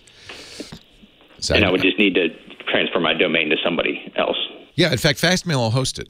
Oh, they will. Oh, okay. If you host it with Fastmail, they do some of the things that Helm does. They do SPF, DKIM, DMARC. They do all of the email authentication as well. Okay. So Fastmail is. These guys have been doing this for a long time, and they're very, very smart, and they have configured it to do everything an email server should do, more than, I would say, anybody else I know. So move the hosting over to Fastmail as well. It's part of, you get it as part of the service. You don't have to pay additionally. And then you really control it. Then you have all sorts of things you can do, including what we were talking about earlier, creating as many addresses as you want. So you can... they don't limit you. They don't limit you. So you can have addresses. Whenever I sign up for something, I create a new address just for that place. And that way I know if they're selling my address. It helps me filter it. There's all sorts of things. They have Spam Assassin, which is a very good anti-spam filtering program. You know, nobody probably does as well as Gmail. Gmail's got the best anti-spam. Sure. But I don't want it. I've stopped using Gmail. Yeah, I don't want to get tied into that. Yeah. I got a lot of family accounts, and that was the other concern. It's not just me. That's what I do with Fastmail. Sister, my brother. Everybody in my family has an account with my mail domain, my custom mail domain. Exactly. And their first name at that custom mail domain. That's how I do, yeah. Yep. And I don't want to disrupt anybody's email. Fastmail. Fastmail does it all. It's really good. It might take you a little while to get used to it, but this is what they do. They do email, and I don't know anybody who does a better job. Cool. I'll be calling them. Thank you, sir. I appreciate it. You're welcome. My pleasure. I think this is good. Rip the Band-Aid off. It's good to get this done. Our podcast today brought to you by this. Look at this. What is that? That's the Simply Safe base station. Simply Safe home security. It's the best home security out there. It's so good that the other guys are rushing to keep up. But get the best. Get the original. Get Simply Safe. High quality, enterprise grade, commercial grade security, but for your house. For instance, you get a home security system with, all the sensors, put them up everywhere, get the 24-hour monitoring. So somebody's monitoring those sensors. From any other company, going to cost you an arm and a leg. From Simply Safe, not only is it very affordable, you can install it yourself. Peel and stick windows, door, glass break, water leak, anything you want to keep track of, cameras, anything. Then it goes to this base station, which cannot be destroyed. You could kill this. You could, with a baseball bat, you can unplug it. You can do anything you want. It'll still notify the 24-hour monitoring. And here's the best part. Police respond faster to Simply Safe because Simply Safe offers video verification. So the police know it's not a false alarm. They can see the bad guy. They dispatch up to 350% faster than from a regular burglar alarm because they say this is not a false alarm. I see the guy. We got to get out there. Go get him, Joe. Simply Safe. They have doorbells to let you know when somebody's approaching your house. They have outdoor cameras. They have glass break. It's affordable. It's easy to install. And if you move, you take it with you. You don't have to drill holes. And it's so great. Protects not just from bad guys, but from fire, from water damage, even carbon monoxide poisoning. You better have a carbon monoxide sensor in your house. If you don't, simplysafe.com/twit. The monitoring is affordable, no contract. It's less than anybody else. 50 cents a day, and no contract, no lock-in. Those other guys, they send a guy out, they install, they drill holes in your wall, they traipse through your house, leaving muddy footprints everywhere, and then they have the effrontery to say, oh, and by the way, 2-year contract or 3-year. I saw one that was 3 years at a price 3 times Simply Safe's. Look, I don't know how to convince you. SimplySafe.com/twit. Go check it out. If you go to SimplySafe.com/twit, you'll get free shipping on your order. And if you're at all nervous, 60-day money-back guarantee, 2 months. I'm telling you, you're going to love it. You get the yard sign and everything, and you are safe. I set my family up with this, my kids and so forth, because I'm just such a believer. Simply Safe, SimplySafe.com/twit, TWIT. Home security done right. Simply Safe. Thank you for supporting the podcast, Simply Safe, by the way. Appreciate that. And thank you for supporting the podcast by going to SimplySafe.com/twit. That helps us, right? Thank you. Now on with the show. Well, hey, how are you today? Leo Laporte here, the E-Tech Guy. Time to talk computers, the internet, home theater, digital photography. We got you smartphones. We got you smartwatches. 8888 Ask Leo, the phone number if you want to talk high tech. It's my favorite thing to talk about. I talk about it all the time. I did an interview yesterday with a new magazine for podcasting. I'm a podcaster as well. In fact, this show, the radio show, was my first podcast back in 2004. Yeah, October 2004, we made it a podcast. The interviewer, who does a radio show herself, Laura Stewart, said, well, she says, I do a show once a week, and it takes me all week to prepare for it. How do you prepare for 2 shows a day, 5 days a week? And I say, that's the beauty of it. If you do it all the time, you don't have to prepare. You're preparing every minute of the day. Thank goodness I enjoy this stuff, right? Because, if I'm at home, when I get up first thing in the morning, I look on the internet and I'm seeing what the news stories are, what's going on. I'm always playing with technology. That way I know if somebody calls me and says, well, I'm having trouble with this, I could say, well, yes, let me tell you my experience. You gotta do it yourself. And I spend a lot of time with banging my head on the table, tearing my hair out, just like you. So that's why I feel qualified to answer your calls. 8888 Ask Leo. I suffer along with you. Sue on the line from Buffalo, New York. Hi, Sue. Hi, Leo. Let me take you off. Oh, good grief. I can't figure out how you... That's all right. Just get close to the speaker. Go right up next. Is this okay? Yeah, it sounds fine. What can I do for you? Yeah. Okay. I have an issue with GUCE.advertising.com for my emails, and the others AOL. What is Goose? I don't know. Every time I log into Goose, log in to get my mail out of AOL. Oh, I get it. You have spyware or adware on your system. Yeah. Goose, I'm looking at it right now. GooseAdvertising.com is a website that users get redirected to if you have ad blocking. Okay. It typically is it's typically AOL. Yeah. Do you use an ad blocker? Ad blocker. What browser are you using, Sue? It makes no difference whether I use my Firefox or if I use my Chrome. Okay. But it's ironic. I cannot get it on my tablet or my phone, which are hooked up together, basically. They're both and you're not seeing it there. So Goose... No. I see it in both of them, but I don't see it on my laptop, which is right. Android. So let me explain what this is.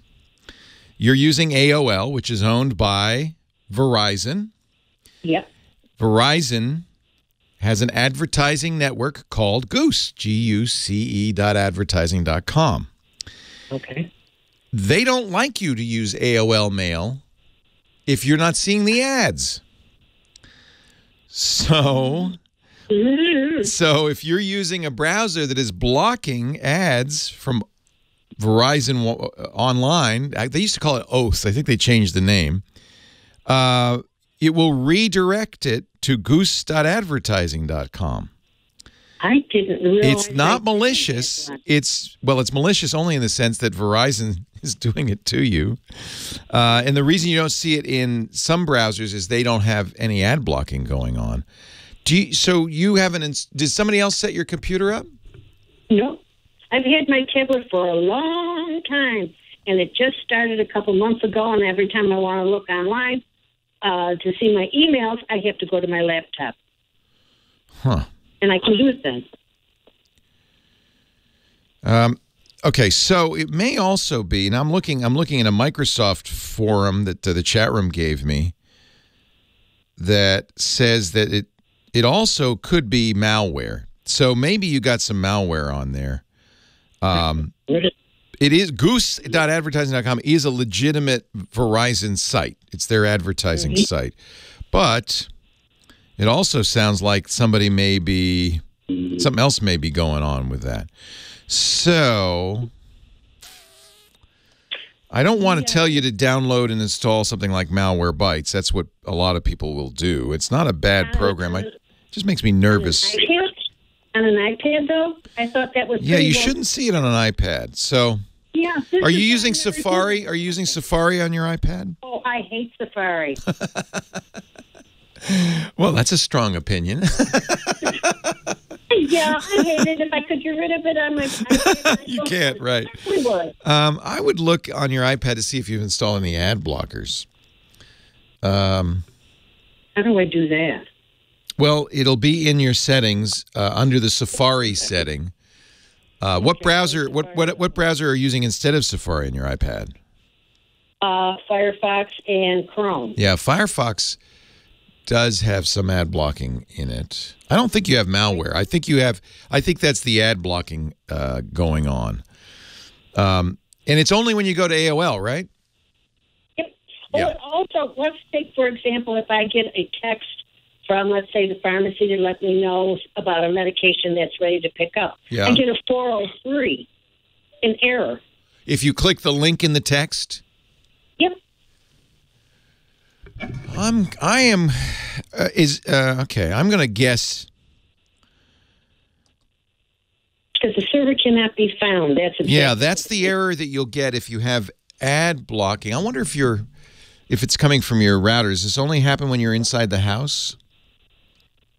I've only used it inside the house. I haven't gone outside. Okay. And right now I'm on LTE, and it still does the same thing. Well, yeah. And is your LTE from Verizon? Of course. Yeah. Well, I'm guessing this is all part of the same plot. So what happens if this is what happens if you have an ad blocker and you try to go to your AOL mail? They want to show you ads. That's how they're paying for it, right? So instead of getting the ad, you'll get I can't get to goose.advertising.com, and the reason you're getting that is something is blocking it, and that's why we say an ad blocker. If I play my games online, I get advertising, a lot of it. Yeah, because you're playing the game. Are you playing it in your browser? Well, no, I play it from the app. Yeah, so the app ad blocking doesn't affect the app. It only affects the browser that you've installed it on. Right. Maybe that you also...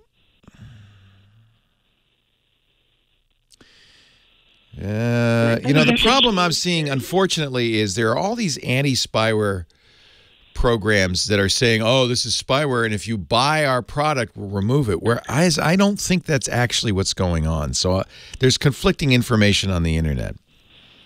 The problem is I can't, it's hard for me from a distance to reach into your iPad. iPads are not susceptible to malware or even browser hijackers. So honestly, I think this is something going on with AOL. It could be you're using LTE. Huh, that's interesting. You're not using a router then. That's right. This is an interesting puzzle. I do think this has something to do with ad blocking, but I'm not sure how you... So go into your Safari settings or your settings on Firefox or Chrome, whatever browser you're using, and see if you have an ad blocker installed. There's a number of ad blockers you can download for iOS. Crystal is one. There's a ton of them. And maybe you installed it because it seems like a good idea, right? Install that, and if it's turned on, when the ad tries to show up in your AOL mail, instead of seeing the ad, you'll see, I can't get to goose.advertising.com because it can't, because it's being blocked. So you could either turn off the ad blocker, or you could explicitly in the ad blocker say, I allow this. Or, you know, my real choice for you would be get out of AOL mail. That would be my real stop using AOL mail, because they really want it. This all comes from them wanting to put an ad in your mail. You know, just a little. Of course, you're used to that, right? Because those free games you're playing, they also do that. Ad blocker will only protect you when you're browsing with the web browser it's installed on. So I think you have to look at the settings for each of those web browsers and see if you've got an ad blocker. I think that's the only thing possible, especially on an iPad. You can't really get malware on an iPad. What a puzzle. Anybody know? Call me, 8888-ASK-LEO. You can also go to our website, techguylabs.com. In fact, my suggestion, Sue, is in a couple of days, check techguylabs.com. Go to the section from today's show, Hour 3, Call 1. That's you. And see if anybody's left any comments or ideas. Or if I have anything, I'll put it there, too. That's free. There's no sign-up. techguylabs.com. And if you have an idea and you can't get it through on the phone, or you don't want to go to our chat room at irc.twit.tv, you can always leave it at techguylabs.com and help Sue out.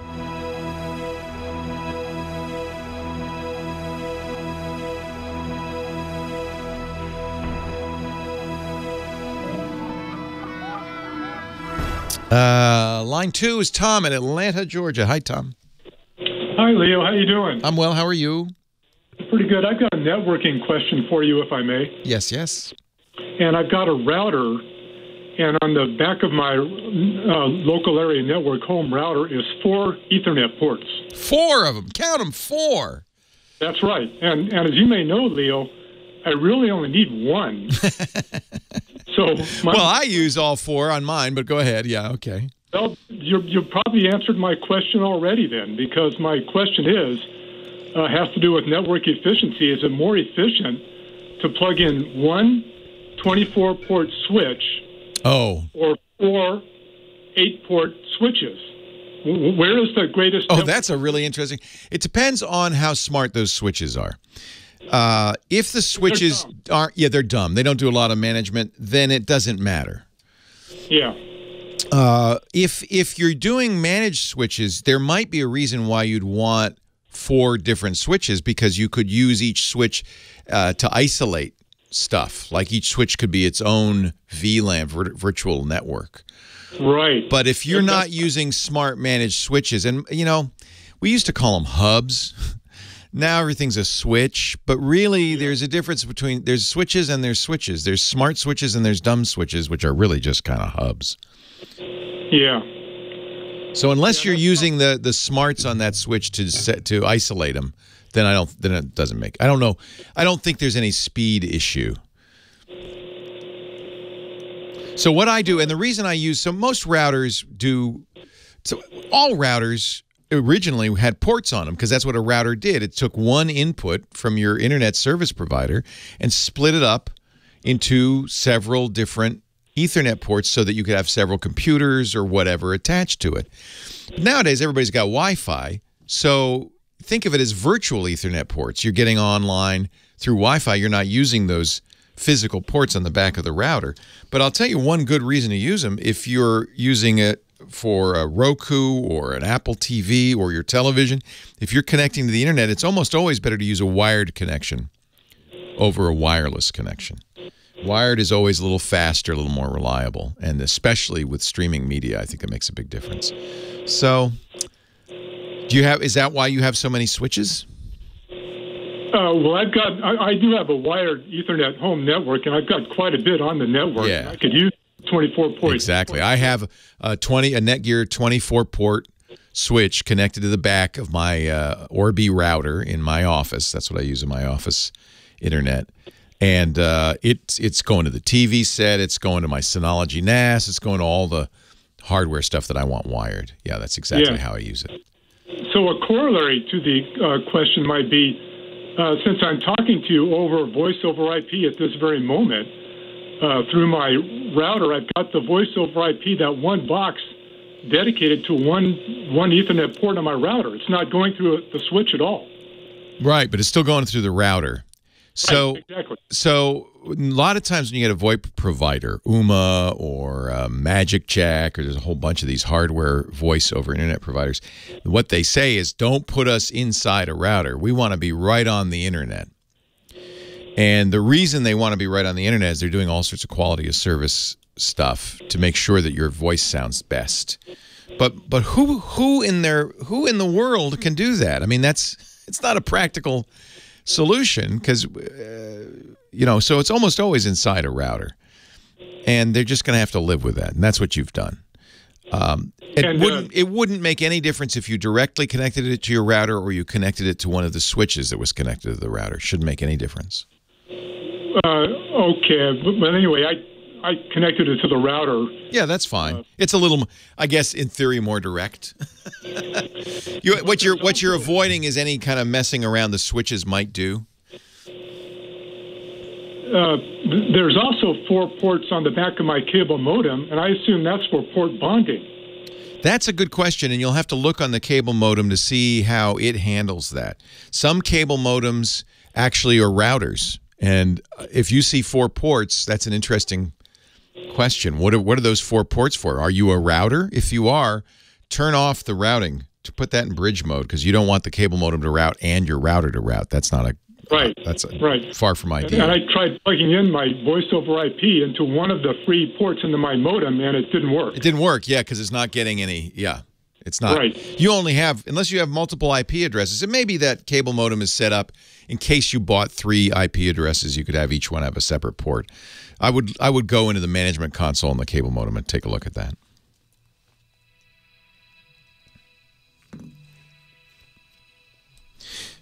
There is, I said, yeah, there's a reason why it's there, but who makes the cable modem?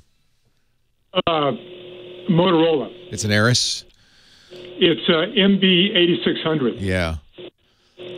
So that's the older one, I think. Let me look. It's either a router or it is, I don't think it's bonding, although I guess it could be. It's a DOCSIS 3. Oh, no, this is a brand new one. Oh, this is nice. Yeah. Nice modem. By the way, Leo, that brings up another question, if I may. Yes. This cable modem that I have has DOCSIS 3.1. Right. And the reason I got that was because I was trying to future-proof myself. However, if I may, for the past couple of years, every time I've gone into Walmart or Best Buy, it's very difficult to find a cable modem that's DOCSIS 3.1. They're all 3.0. Yeah, because that's the current standard, and your cable provider is probably not yet 3.1. But you're right. When they go to 3.1, you'll be ready. Yeah. But it falls back. That modem falls back to 3.0, and that's almost certainly what your cable provider is doing right now. Yeah.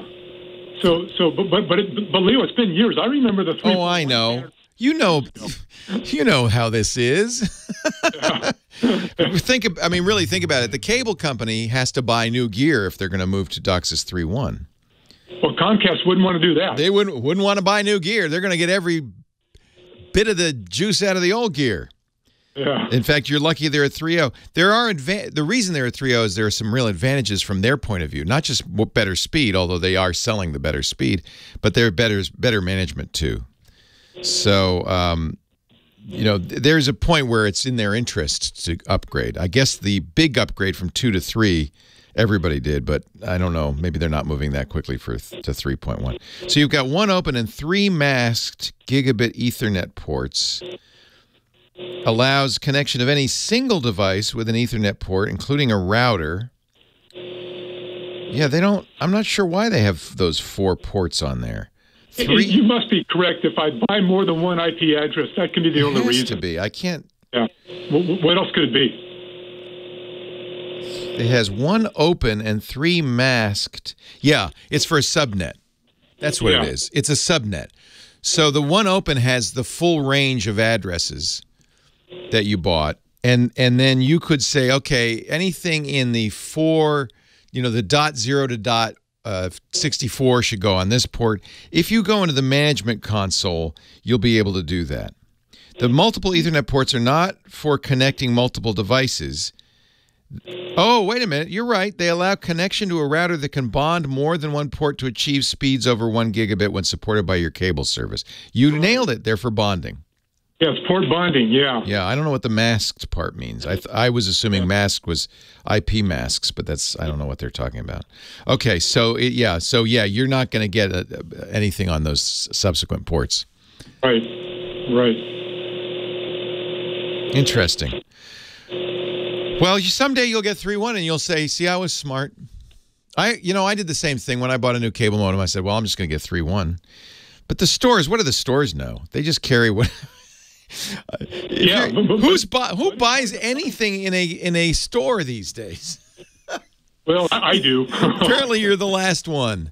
I went to Staples to look at routers, and I went, "Whoa, this is ridiculous," and I ended up going online. Actually, Netgear says many ISPs are now supporting 3.1, including Comcast, Spectrum, Cox, Cable One, and Mediacom. To determine if your ISP supports it, contact your ISP. Okay. Maybe they will. Maybe it's just regional. Thank you for the call. Gotta run.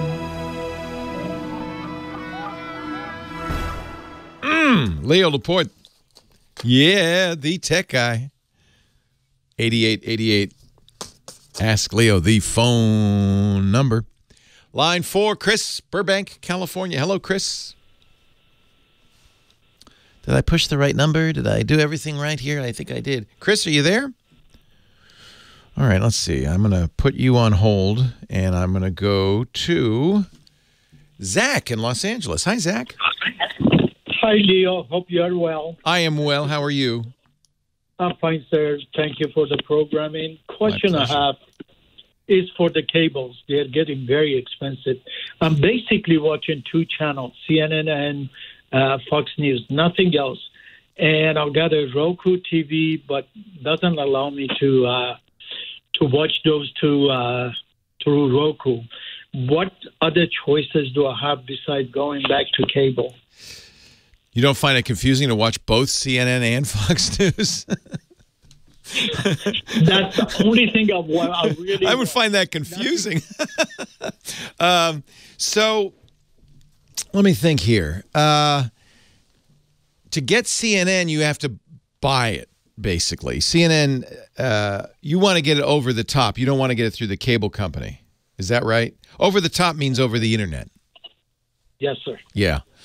So to get CNN over the top, I'm not sure how to get Fox News. They may offer it as well, but with CNN, you'd have to buy a package that has CNN. In other words, they don't do live streaming just on the internet.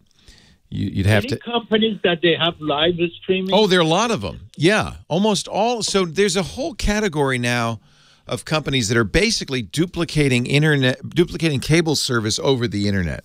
YouTube TV, Sling. I like YouTube TV. It's $50 a month.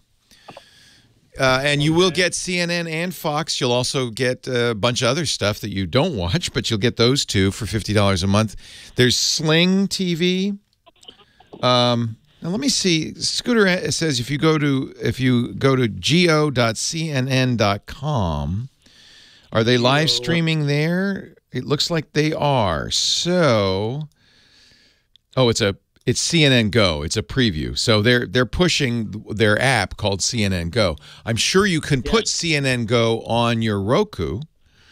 So go to the Roku store and look for just search for CNN. I've done it. It doesn't. The Go needs the only thing that they allow. You to do they want you to have a cable subscription now. Yeah. This is really frustrating. And don't blame CNN for this. Boy, they would love to sell direct to you. They would love it if you would give them $10 a month to watch CNN instead of going through your cable company, which takes its chunk of the proceeds. But they're so scared of the cable companies because if you think about it, most people are watching CNN, Fox News, and HGTV and every other cable channel on their cable. And if they annoy the cable companies too much, the cable companies could drop them. So there's this, and they may even have this in the contracts. I used to work for a cable channel called Tech TV. This was quite a while ago, but it was in the contract. You can only stream 10 minutes of an hour on the public internet, or yeah. So they don't want to mess their relationship up with cable companies. Now, as you can tell, this dynamic is changing because now HBO sells to you direct, Showtime sells to you direct. More and more channels are doing this, but not every channel can. They don't have the clout, perhaps. So based on what you're saying, YouTube or Sling would do the job for me, right? Yeah. PlayStation used to have one. They just canceled it called PlayStation View. The reason I like YouTube, but you may not be of any interest to you, if you're just watching Fox and CNN, probably none, but YouTube has a DVR. You can have up to 6 people use it. So everybody in the family can have their own account and their own DVR. You have unlimited recording. It has a bunch of channels, including CNN, MSNBC, Fox, but it has a bunch of other channels, including your local channels. You know, channel 2, 3, 4, 5, 6, 7, 8, 9, 10, 11, whatever your local channels are, those are also there. So that's why you're paying $50. That's not bad at all. Thank you very much. My pleasure. Yeah, I've honestly, it's really been, it's all set up in such a way that you can't save money by canceling your cable company because you got to first pay for internet, and the cable companies have slowly raised the cost of internet to the point where it costs enough that if you pay the $60 a month for your cable data, not TV, just the data, and then you subscribe to Showtime Anytime, or what is that what it's called? Showtime has it over the top. HBO Now, you know, ESPN. If you by the time you add it all up, it costs as much as your cable company, and you're still doing business with the cable company. So, if you can get fiber, most of the time DSL is not quite as fast as you want for Netflix and other HD content. So. It doesn't save you money, but maybe it gives you some satisfaction saying, well, at least I'm not paying a cable bill. And honestly, if I were going to do it, I'm not, because I'm paying for cable anyway. But if I were going to do it, I would do YouTube TV. It's really nice. And the other advantage of YouTube TV is you can use it on your phone and your iPad and your computer when you're away from home. So it's a little more flexible, I think. Hulu also has a streaming video component, and I think television, you know, live TV, and I think Peacock, which is coming out this summer from NBC, I'm wondering, you know, we're going to see some new streaming services. Disney Plus was added a couple of months ago. Peacock's coming from NBC. HBO Max is coming from HBO. And I wouldn't be surprised to see some sort of live local programming on those streaming networks too. But right now, YouTube, Sling, and Hulu, I think, are the big 3. Oh, and there's I don't recommend it, but AT&T has DirecTV now. I do not. That's also got live locals, but I don't think it's a very good service. They've had massive server problems. Peacock will be free for Comcast customers. See, they got it. Everybody's in everybody's pocket. You're going to be paying for cable for the rest of your life. Just face it. Charles in Virginia Beach, Virginia. Hello, Charles. Leo Laporte, the tech. Hey, good afternoon, Leo. Hey, thank you for taking my call. Thanks for calling. It's kind of a follow-up to a call I made a couple weeks ago, but actually kind of plays into your previous callers a little bit, too. I had called a couple weeks ago about the Eero routers. Yep. And I posted on the show notes the response I got back from them. But at the same time, too, I went ahead and cut the cable, or cut the cord, I should say, and also got a same router that you and Steve have, the Netgear CM1000. Oh, the CM1000. Yeah. That's your cable modem. Yeah. Right. Yeah. So, of course, I just got done listening to this week's yes podcast. I haven't mentioned that today. I don't want to scare people. Yeah. You kind of know where I'm going with this question. As soon as I got done listening, I got on the chat with Cox, and they didn't want an arm and nose to do anything. So let me fill everybody in so we're all up to speed. There is a new I would say, highly critical vulnerability in cable modems. Almost every cable modem, anything with a Broadcom chip in it, which is most cable modems, it's called cable haunt. And it allows, basically, an attacker to take over your cable modem from the outside world. It's nasty. And you can't fix it, even though it's your cable modem. I, like you, bought a Netgear cable modem. I own it, not my cable company. But the cable company, apparently, according to Steve Gibson, our security guy, is they're the only people who can fix it. And the problem with that is the cable companies, I think in many cases, don't want to because it will take your internet offline for some period of time while they're fixing it. They're telling me they want to charge like $10 a month of support to fix it. No, that's ridiculous. Yeah. It's not a monthly thing. It's a one-shot deal. CableHaunt.com to learn more. I'll talk to you off the air. Leo Laporte, the tech guy. That doesn't even make sense because it's a one-time fix. They want to charge you $10 a month forever? They're telling me. No, they're telling me the guy that was chatting with them online and not on the phone. They were trying to tell me they wanted me to sign up for customer support for 3 months. Oh, I get it. A month. So it's like, well, they don't even want to talk to you. The problem is they're going to have to fix this for every single one of their customers. The only question is when, and I understand, they're going to be slow about it. Because fixing this can cause all sorts of, basically bring the internet down for some period of time. And, I hope that there's enough. What we got to do is keep putting pressure on all of these cable companies. You said yours is Cox? Cox, yes. Yeah.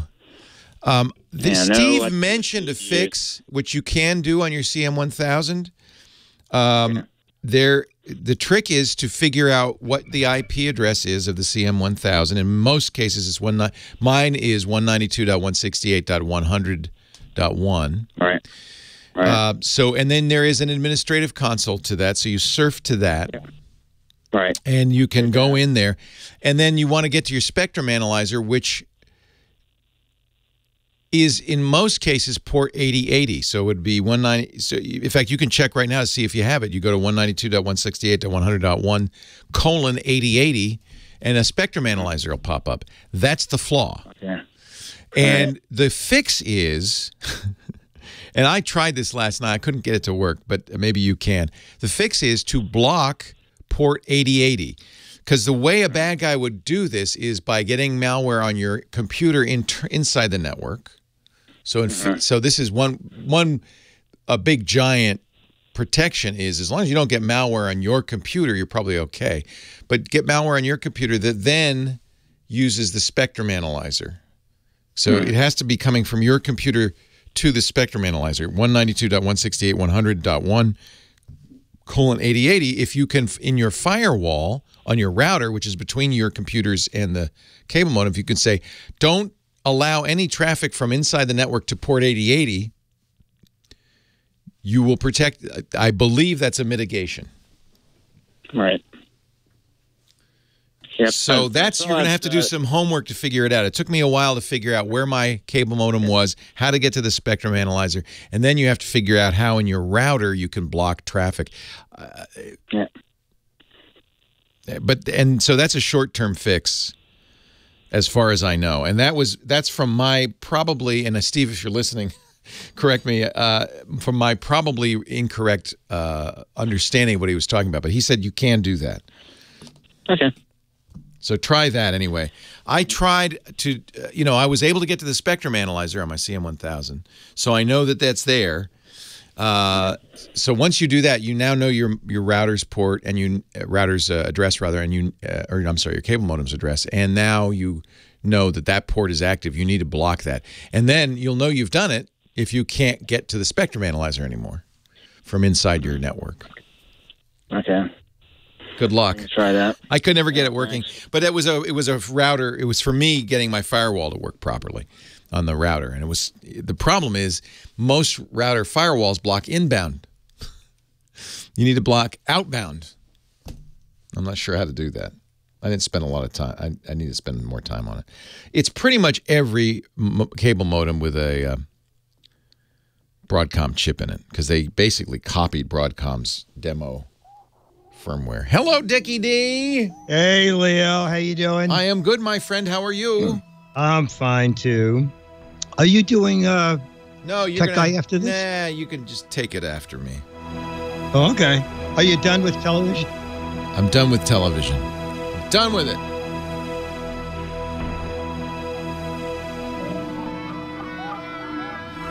Well, it's 4/4 time. There's a good strong beat. I can dance to it.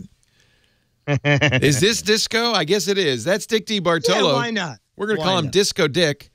He is our Giz Wiz, our Gizmo Wizard, and a disco dancing fool, and Mad Magazine's maddest writer. I don't know how one guy wears so many hats. And so many pairs of glasses.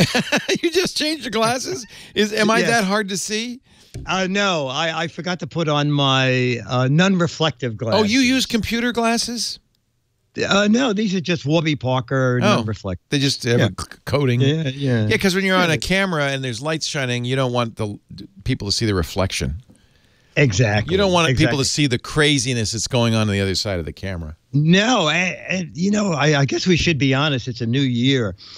We don't want people to see that every single word we have ever said to each other has been scripted. Dick's looking at a teleprompter as we speak, as am I. Yes. They even it's wild. Our writers even put in the ums, the ands, yes, they if you don't, but if you pan back, there are 4 people there working and working. Oh my gosh, Dick, Leo. Mr. DeBartolo, you usually come by with a gadget. Have you used up all the CES gadgets, or do you have some more? No, but I found a CES gadget that's serious, and I thought, you know what, I should. Did you stop by Anchor at CES? I walked by quickly. Okay. Well, all right. Well, I didn't stop. No, I kept going. Okay. This is coming out at the end of the month. I like Anchor's stuff a lot. I knew if I stopped there, I would buy a bunch of crap. So, right. Yeah. And this is for an iPhone 11, which I'm sure you have. Okay, I do. Okay. So it is the first certified flash accessory for the iPhone. I did hear about this. This syncs with your camera on the iPhone. Only the 11 and the 11 Pro. I'm not quite sure why. I don't have an iPhone. So it's a little cube with a really bright light, but it doesn't sit on the camera. It can be off camera. It can be off camera, and it comes with like a 3-foot cord so that you can bounce it if you want. You can use it as an external light if you want, because it has its own battery built in. Whoops! Wow, is that bright? You just blinded me. I wish I were wearing my non-glare glasses. Yeah, Holy cow! Exactly. So this is you could use it in a restaurant for reading menus. Oh, you know what? That's a great idea. Hey, use the diffuser that comes with it. Yeah, otherwise, menu reading. Did that guy just set himself on fire? What's going on over there? It's so bright. So is it a flash and continuous light, or is it is both? Yes, off when it's not plugged into the Lightning connector, it acts as a standard on-off light with a button. Oh, I when see. It's connected to the iPhone 11 through the camera app, then it's an instant flash because there's no lag. It's not Bluetooth. Well, and this is what's new, and I think Apple just turned this feature on. To sync a flash, you have to sync it with the shutter on the camera. Now, professional cameras have this capability, flash sync, but never has a camera phone have this capability before. No, yeah. So this is the first to do that. It's going to be $49.99, and it's pre-orderable. That's not too expensive. It's $49.99, and Anchor says to pre-order on Amazon. They are shipping for Amazon. They're shipping free, but not Amazon Prime. I'm buying it right now. Oh, I figured it. I am buying. I just placed my order, $54.11 with shipping. Oh, okay. First of all, Anchor's a great company. With tax. Wait a minute, they charge you shipping. It says free shipping. Oh no, maybe not. That's tax then. Yeah, I live in California. You get a little diffuser and you'll get a little carry bag. Oh, nice. Yeah, that's the one thing about camera phone photography. They have such great cameras in these now. And most of the time you don't want to use flash. But if you have to use flash, the problem is it's right next to the camera lens. And so, you know, you get red eye, you get this flat effect. It's not as... I have to say iPhone flash is pretty good for an on-camera flash, but it's always better if you can get the flash out to the side. We talked about this with Chris Marquardt. It's always going to look a lot more like a pro photo. I think given the quality of the iPhone camera and now an external flash, the sky's the limit, Dick. The sky's the limit. Well, when you went to CES with a phone, I thought, you know what? This will be even more professional for Leo. It will be. I debated. We wanted to, as an experiment, we did our podcast network, This Week in Tech, did a CES coverage, as did Dick. GizWiz.tv for his coverage. You can compare and contrast. Ours was at twit.to/CES. I don't know how many segments you did. We did 38 segments. Wow. Chad and I did 18. 38. And some of them were multiple. Like there's one segment that's robots, but it's like 8 different robots. So we got a lot in there, but I wanted to go lean and mean and light. I didn't want to have to bring an extra bag for the camera gear. I didn't want to have a cameraman or a backpack or anything. So basically it was just a still camera, a Sony still camera with a shotgun mic, no lights. And I had a little monopod in case I wanted to hold it steady. And it looked like it. It wasn't great. It was out of focus a lot of the time. The sound would come and go. It was pretty cheesy. I wish I had done it was like GizWiz quality. Yeah. No. Your one-take theater is better. Oh, okay. Thank you. Much better than what we But your transmission is faster than ours because ours is still a CES 2018. Did you get all your segments up? You must have by now. Well, we're doing 5 a week for 3 weeks. Oh, yeah. See, we decided we better just get them up and get them out because then we can move on with our lives. Oh, okay. Well, you have an entire staff. I have a team. We're 2 people. It's Chad Johnson and Dick DeBartolo. By the way, it was great to see Chad. Great to see you at CES. I think you got a little bit of a CES throat. It came like 10 days after. I don't know why. Same with Ant. Ant Pruitt, who was with me, my co-host, he's now come down with it. It's bizarre. People kept saying, God, you didn't get anything. And I said, no. And then today, it's this. Yeah. Well, I have a deal with the devil that I'm going to get all my illnesses after I retire. Oh, that's nice. That way I don't have to miss any airtime. You have a great agent. Wow. That's astounding. Well, you know, it was a little weird because we did have to sign that deal in blood. I don't know. I thought that was a little odd. No, I think for that kind of deal, I think blood is required. You'll find Dick's work at gizwiz.biz. That's his website, gizwiz.biz. If you click the button that says the GizWiz visits the tech guy, you'll see this really nice Anchor MFI made for iPhone flash accessory. That is a good price, and boy, what a great thing to have in your back pocket. Maybe next year I can just eliminate the camera and just use my iPhone. And bring that light, and then you'll have everything. I'll have everything I need. You can also get his podcast at gizwiz.tv. While you're at the website, gizwiz.biz, though, why don't you click that button, What the Heck Is It? Because that's the What the Heck Is It contest, a close-up picture of a gadget or gizmo. I don't know. This new one, I don't know what the heck. This just started in January 1st. It goes through the end of February. I don't know what that is. Well, that's what I tried for. I have an idea, but it doesn't quite make sense. Anyway, they're going to give away, Dick's going to give away 18 autographed copies of Mad Magazine, up to 6 for the right answer, up to 12 for the best wrong answer. Judges' decisions are final, and who knows how that works. And which Mad are you playing for? Oh, we're playing for Mad 11, the Mad 20. Okay. And Dick, you'll sign the 20th right? dumb things of the previous year. Absolutely. You're not going to go with your name to the apartment next door and get some stranger to sign it. You're going to sign it with my name. Absolutely. They'll say Madly Leo Laporte, a.k.a. Dick DeBartolo. They have a choice when they win. Do you sign when you sign every time? Because you've done this for me. You write the mad. You write madly. I do. I write madly. Typeface. Yeah, well, what am I going to write as Mads Mad? It's write as sincerely. Semi-sincere. No, I love it. It's like the Mad logo on your. That's so cool. Thank you, Dick. Thanks for joining me. I'll see you next time. Leo Laporte, the Tech Guy. Have a great geek week. Well, that's it for the Tech Guy Show for today. Thank you so much for being here. And don't forget, TWIT, T-W-I-T. It stands for This Week in Tech, and you'll find it at twit.tv, including the podcasts for this show. We talk about Windows on Windows Weekly, Macintosh on MacBreak Weekly, iPads, iPhones, Apple Watches on iOS Today, security on Security Now. I mean, I can go on and on and on. And, of course, the big show every Sunday afternoon, This Week in Tech. You'll find it all at twit.tv. And I'll be back next week with another great Tech Guys show. Thanks for joining me. We'll see you next time.